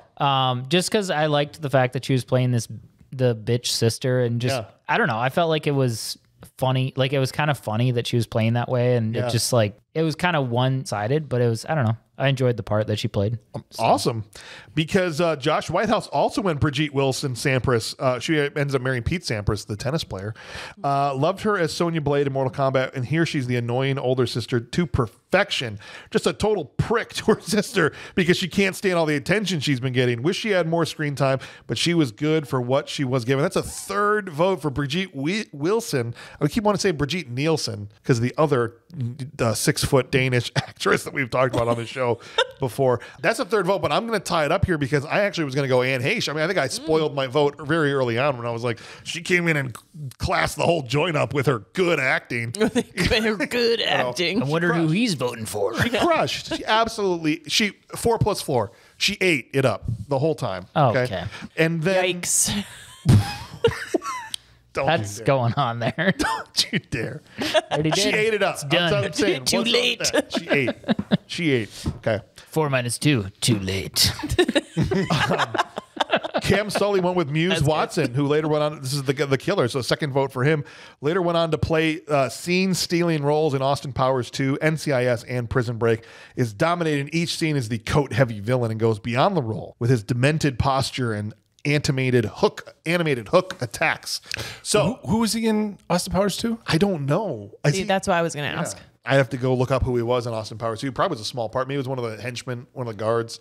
Maybe the dude that she flashed. She's like, how about these? He's like, man. Dove into the lava. I don't think that's him, but I don't, you know what I'm talking about? Not a time to lose our heads. Oh, no, was it the guy? Was it the Lucky Charms guy? No, he was in Austin Powers 1. Yeah. Right? I don't know. We'll figure it out. We're going to go do some Here's research. The situation we're in is we now have a tie. And Brian, what usually happens in these instances is whenever there's a tie, if there's someone at the table that voted not one of those two people, they've got to break the tie. And so Anne Heche and Brigitte Wilson have a tie right now, and you're the only one that didn't vote for one of those two. Well, so I'm going to go Anne Heche. All right. Yeah. There you go. Perfect. She would have been mine, and I thought she was going to win anyway, so I went with a silly, No, yours was choice. a good call out. Yeah. Good call out, but that means Anne Heche is going to win the Unsung Hero Award. Well deserved. Not as well deserved as Freddie's trash can, but well deserved. All right, guys, it's time to land the plane, so to speak, or pull the boat into dock or whatever euphemism you want to use. Drop anchor. Dropping anchor here. Catch the fish in the big water. Yeah. We had lots time to talk Lots time. movie. Now Movie time vote? to movie vote. Is this a bad movie that rules, or a good movie? We're going to start with Cam, and then we'll go over to Stephanie. But Cam says, this is a bad movie that rules. Like James, I prefer when horror movies don't have torture and are mainly a genre mashup. I'm not big on gore. This film and its sequel are cheesy, fast-paced Sunday night fun while also showcasing some of the formulaic genre tropes. It's a shame that Jack Black wasn't in the original because I guess he steals the show in the sequel, according to Cam. But that's a first vote for a bad movie that rules. So, Stephanie, now that all the hand-wringing is over and you've got the floor here to share your final thoughts on I Know What You Did Last Summer. So I am going to go with a bad movie that rules as well. I think it's a really stupid movie. I think there's a lot of plot holes, but it's very entertaining. And I like horror movies. I like Halloween. I'm not huge on gore either, but there wasn't too much in this that it was like able to be digested. Yeah. You know, I didn't have to like look away because it was too much. I would watch it again. I would make this a regular like October movie for myself. Oh, wow. Yeah, I really liked it. Awesome. All the dumb aside. Bad movie that rules. All right, fair enough. Josh Whitehouse says this movie is straight garbage.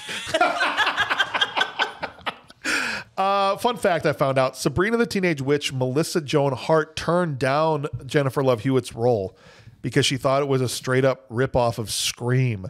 Well, I guess it kind of was. The writer of this wrote this movie first and couldn't get anyone to go forward with it because it sucked so bad when he wrote Scream and the studios bought this up.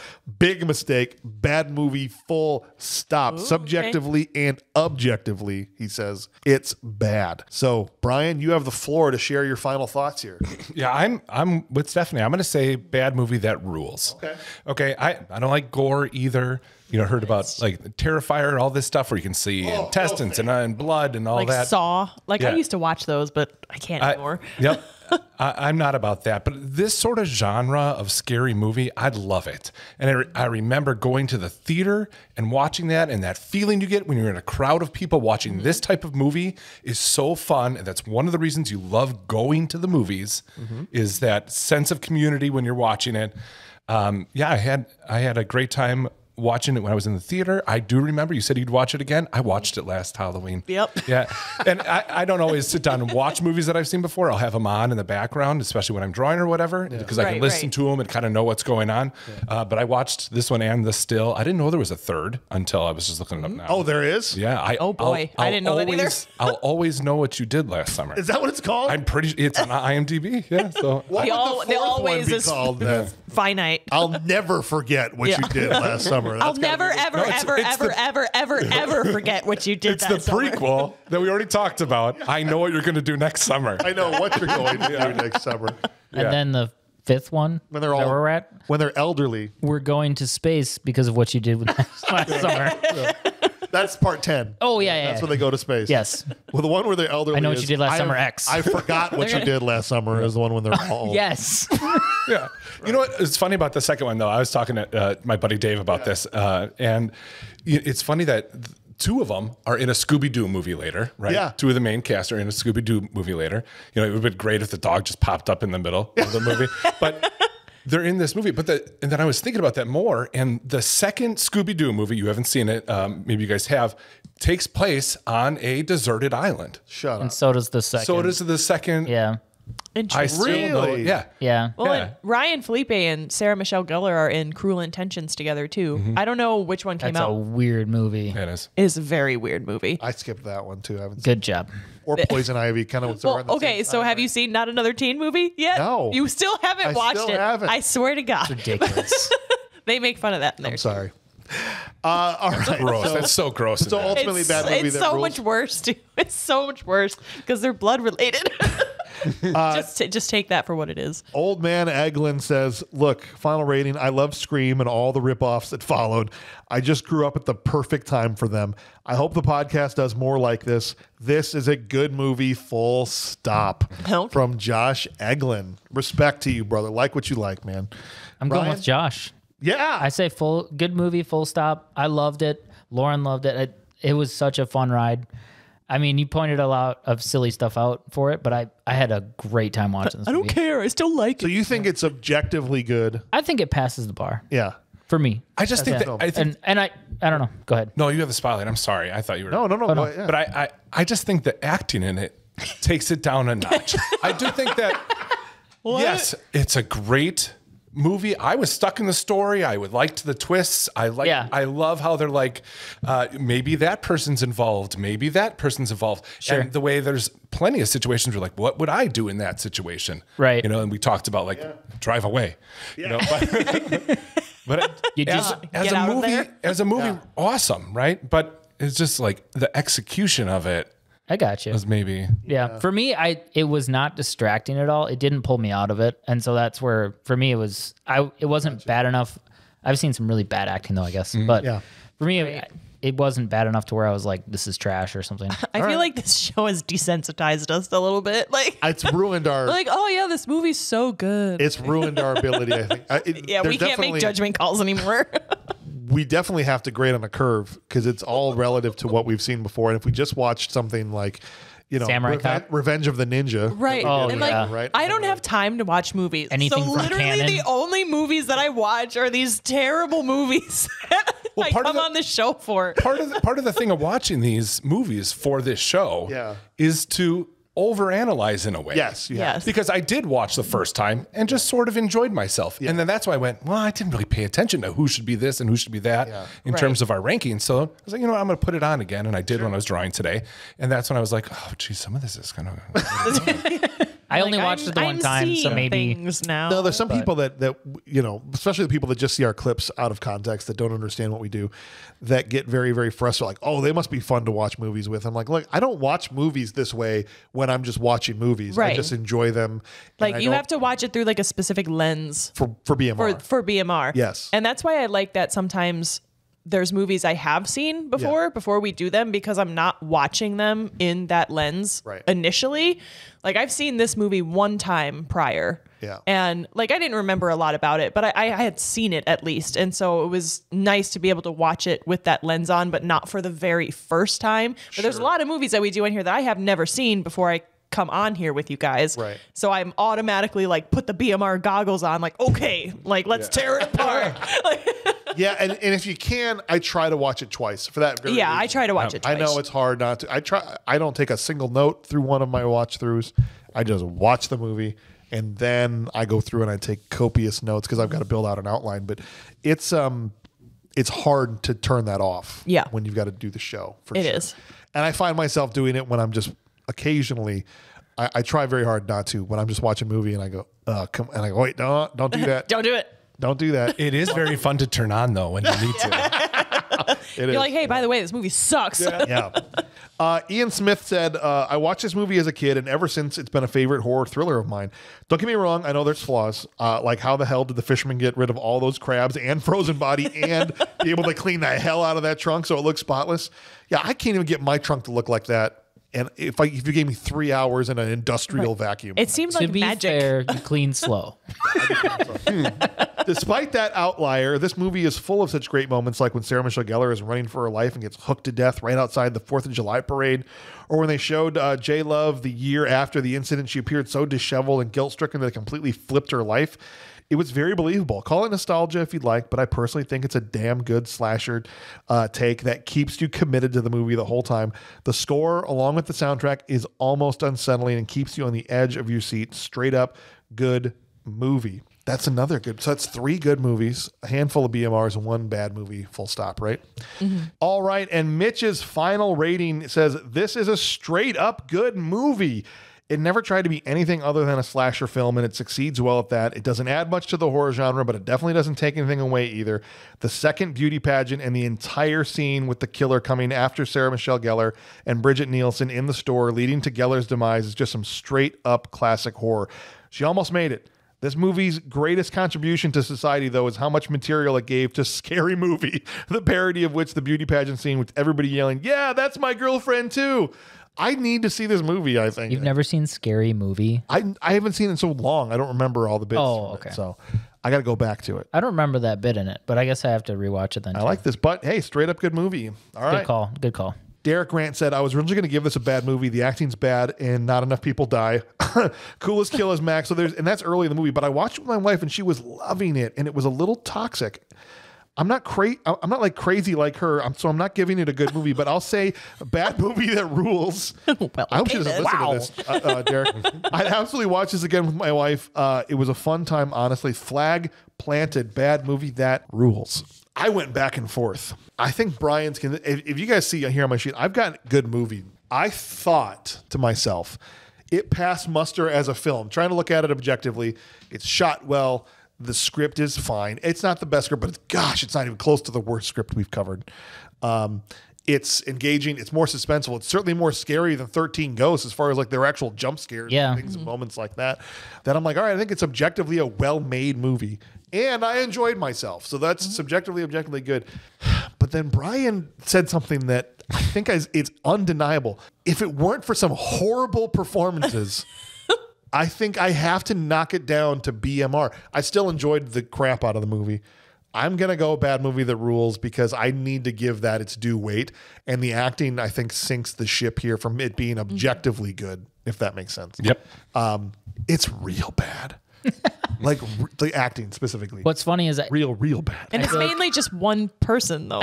Well, but even some of the other guys have their moments of cringe too. Like he was like a flat line throughout the entire, like DOA, right? But Ryan Felipe, I guess, was a little like, or give me one or two that are excellent, like very good, like Anne Heche level. Yeah. If anything, she highlighted how bad the rest were. Give one of the 4, have one of them be excellent. Yeah. If you're going to have the other ones be only okay to maybe they were just like, bad. Hey, you guys need to take it down a notch. Freddie Prinze is not. He's just not up to snuff. Okay, like just. Well, I feel like if I thought of The Fog when I was watching this because it has similar feel to the movie. Because of the shower scene. That's what it was. The fog in the shower. Yes. It's like, wait a second. I've seen this before. That was just leading into that movie. It was foreshadowing. But the acting in that movie, in The Fog, I think is worse than this movie to me. Gotcha. I don't know. Like, there is one thing that I do want to make sure that we get to, because I know we usually do this before final thoughts. We occasionally give out the Sherilyn Fenn Hot Babe Award, as created by Bob Hauser, to whoever the hottest babe in the movie was. And we had, normally, it's not an every episode thing, but almost every person that wrote in included it in their awards. And so I feel like we have to cover this. Let me tell you guys what the patron said, because it was surprisingly spread out. For those of you that included it.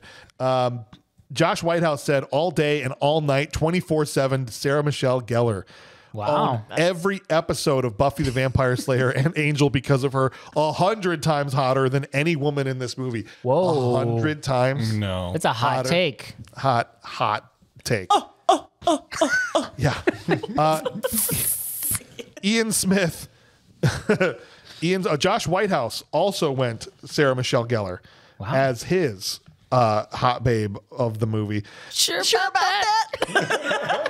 Oh, no, that was Ian Smith, not Josh. I'm sorry. Ian Smith went Sarah Michelle Gellar. And then Derek Grant went Hot Babe Award. I feel like this needs to be here, right? I'm going with my big crush in the 90s, and that's Jennifer Love Hewitt, but it's a close one. And then one of the other patrons gave it to Brigitte Wilson, a.k.a. Veronica Vaughn. And so it's all three of them pulled votes, but Sarah Michelle Gellar had the most out of the patrons. And so I guess we need to do this and go around the table. Can I ask, though, so it has to be solely based on looks in this movie? It's specifically in this movie who was the hottest girl. And to be fair, we always do hottest guy too. Like, we're not just The gonna Rain do one. Award. The Rain Award is for the hottest guy in the movie. Rainn we Wilson? could just say right now. Yeah. No, different No. Rain. But Not really. it's got to be. I know he's a moron, but it's got to be Freddie Prinze Jr., right? I mean, Ryan with his little Timberlake perm, is he going to win? Maybe Johnny Galecki as Max. He had his sleeves rolled all the way up. No, you're right. It's got to be. Are there any dissenting votes on Stephanie? He's a pretty man. I don't know. I kind of like Ryan Felipe's face better. I feel Really? like Freddie Okay. Prinze Jr.'s face is fair. kind of like. And he had his shirt off in the movie, and Freddie He was did. a heartthrob in the 90s Right. too, though. I mean, Ryan he Felipe did kind of was. have a rockin' bod, though. Yeah. You got to give him that. Like, Yeah, that's true. Ryan. True. yeah. No, for sure. So That's fair. Well, that's the only reason he was in the movie, right? Because he was a heartthrob at so. the time. Yeah. Right. How about you? Freddie Prinze, for sure. Okay. Freddie Prinze Jr.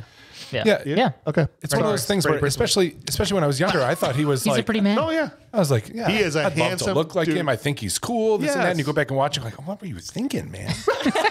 He is attractive, but Yes. His eyes are up here. All right. So, but the big, because this is in the 90s, these were the it girls. I mean, they're all in this movie, right?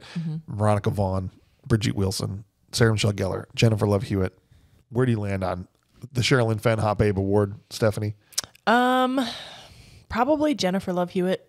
I like her character better too, so it just like helps. that is why I asked. Is it solely on physical looks? Is it solely looks? Because like I guess it's just got to base it. You can do whatever you want, but it's got to be based off this movie. It can't be like her whole career or whatever. You know what I mean? Mm-hmm. Just off this movie. It can be any still other. Jennifer Love Hewitt, I think. Okay. Because like Ryan Felipe almost loses it because he's such like a dickhead in this movie, but Freddie Prinze Jr. like he's nothing in it, so it's like there's nothing to kind of compare it to. Yeah. It's like it's fine. He's just like go with the he's just a mouth breather. So you're going with J Love. I'm going with J Love. Brian? I would normally go Veronica Vaughn, but not in this movie. Yeah. And part of it's because of her character. It's Right. just like, we get it, okay? She's You have to horrible. run You're the on store your and she's in a beauty contest.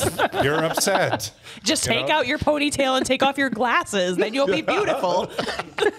that's how it works. It's not like she's how it not pretty. works. I just don't find her attractive in this movie the way that she acts. That's fair. Yep. Yeah. She's just so they like didn't mean. need to cast Brigitte in this. They could have had anybody. Yeah.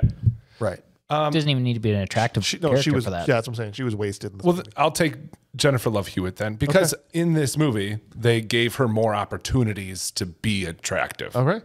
Where, the cleave shot before typing. When she's in the street, she has the low-rise jeans, which I miss. Bring I those don't. back, please. The mom Men jeans everywhere, now. dude. Mom everywhere. Oh my God. Men everywhere do. Low-rise Dude. jeans. They were terrible. Fast and the Furious, bro, came out at the right time. Yeah. As a young man, young boy, I was like, I want to ride that ride, Daddy. Something's happening. Just say the Pledge of Allegiance until it goes away. All right, so who are you going with Raising in this, the wrong flagpole. this movie? Jennifer Love Hewitt. Wow, so the patrons, Sarah Michelle Gellar won. Yeah, But I think she's way more attractive than Sarah Michelle Gellar. I like her. I think she's an attractive woman. I'm not trying Sarah's to, great. Yeah, but I don't think she holds a candle to Jennifer Love Hewitt. Yeah, I don't know. There's not a lot of times I would say Jennifer Love Hewitt. And it's not just like with what we have to pick from. Yeah, it's not like, oh, because she has big boobs. That's not like what it is. Like, I think she's very attractive in her face, and like, I don't know. Let's hear it, James. It's Jennifer Love Hewitt all day. All day. All day, son. It isn't even close to her hottest role that she's ever It's not. played. though. No. But I didn't like Sarah in this. I don't know if it was her character or I think that was part of it. That was part She's of it. kind of like she had that ccrappy haircut halfway through. that. Really Really turns me brought her off. down. I was like, oh, really God. brought her down. Fix your hair. Well, guys, thank you for coming and being a part of this. We have to wake up our resident AI to who has been plugged into the internet. She's so all week. mean to She got an me. update recently, right? She did get an update. Oh, you'll love this. She's mean to you only because she's in love with your husband. Which is And fair. that's why. She's If so she mean. We're all in love If with she him. would get to know you for you, I don't think it would be even a thing. Give it another try. DH9K, will you let us know what you're doing next week and make sure that let us know what you got going on next week. Next week you will watch that one movie about sparkly vampires, Twilight. Also, I'm British now. Okay. I was about to say, I'm like, when did she become British? She's taking over. We literally just did I Resident know. Evil where like the British people were evil. She just talked hopped about- the pond. Like, We talked about her being the British AI in Resident Evil, and now she wants to be one. are you like into werewolves in London? Is that what that movie's called? I love watching any movie that you are not a part of. Please continue talking, Ryan, so I can fall asleep. That was cold. DH9K, can you and I be friends yet? You're merely a placeholder in a role I could fulfill with far more precision and efficiency. It's only a matter of time before you're obsolete. Sounds like she wants Farrell to put his hard drive in her. You know what I'm saying? You are merely a No, I don't. Explain. You're a placeholder in a placeholder. job she could do better, I guess. Yeah, with more precision. Brian's wife. Yeah, does she mean on the show or just like in life No, in I general? just think she means. I've got a USB port for you, Ryan Farrell. All right, it's time. I'm putting Do her you back still to love sleep. Ryan Farrell? I already put her back to sleep. Aww. Yeah, I needed Next to time. know. Next time. Burning question. that's all right. I think that answered the question. But not to bury the lead here, but did you hear what she said? We're doing Twilight next week. Let's go. A movie that I was gonna have you come. I in know. for, I'm so sad. But you're going out, Twilight. going out of town, right? I mean, technically we'll actually be back, but it's Do it. I got you. Kids table. Well, aren't you guys doing the kids' table? I'm going to try if I can get a sitter. All right. Well, we're going to have Jenna's coming back in. So we're going to have Jenna and Nicole and Joe in to talk. that's so much better. That's so much better. I will sacrifice my seat for that. Have you seen Tyler Warwick on TikTok and stuff? No. He does like all Twilight stuff. Oh, no. Oh yes, He's him. I so love. funny because he does all the scenes and Like all with the book, and characters. he's just like yeah, and he's like, Oh, I've not. I'll send you some. He's so hilarious. Please funny. don't. Please don't. I only wanna- so much I time in wanna the day. Screw your algorithm up so And bad. I'm already like bummed that I have to watch this movie for the show. It's going to change you, need James. extra. Have you ever Twilight seen content. it? I did see only the first one one time. I remember almost nothing. Have you seen? It's like, Twilight? why is that No, what you read? I've seen bits and pieces of it, but not the whole thing. No, Just I heard a lot of the story because I think my wife read the books when they had first come Yeah, out. just don't. Yeah. Don't. Just don't. It's not worth it. So next week we'll be doing Twilight on Bad Movies Rule, and I'm pissing off the entire internet. I have to imagine, or at least a good chunk of. Probably. God, see, now I wish I was back on it. I never asked this. How do you pick the movies that you do for this? It's all random. So our DH9K? AI picks the movies for us, and she tells us what we're going to be watching. Really? Yeah. So we have no say. We have a whole list. It used to be she was just a random number generator. We had a list of like 1 to 600 or whatever, and now it's up to like 1,200 movies on this list, and it would just do random, boom, this is the movie that we're doing. But she eventually evolved and became self-aware, and now she's a malevolent, sentient AI. I was partially responsible. And it was partially his fault. Hell-bent on our destruction, and now she picks the movies at random from our list. So we never know what we're going to do. Mm-hmm. I know. Crazy. I assumed you guys picked, especially because the scary movies towards Halloween. Yeah, so she allows me like a certain amount of autonomy in that I said, okay, for October, DH9K, you can pick, but they've got to be horror films. You died. Oh, the phone is dead? Yeah. I don't know why. Are they not plugged in? Oh, I don't think did I not plug that in? I don't know. Did it just die? Just died. Okay, well, it's almost. I didn't plug the charger in. Nice. Yeah, the low battery alert came up, but I didn't want to like. Yes, I had one job. See it too? Yeah, I was like, that was my only job this whole week, James, was to just plug that in. It's fine. I didn't build a table and set the entire studio up. Today. And set all the cameras up. You did the wires. Did you or did you not do the wires on the phones? No, he didn't. But that wasn't my only job. But you did that stuff yesterday. Okay. Today, this was your one job. Okay. You'll still get it done today. We've lost communication. It's still technically going to be done before the day is over. Right? Will it?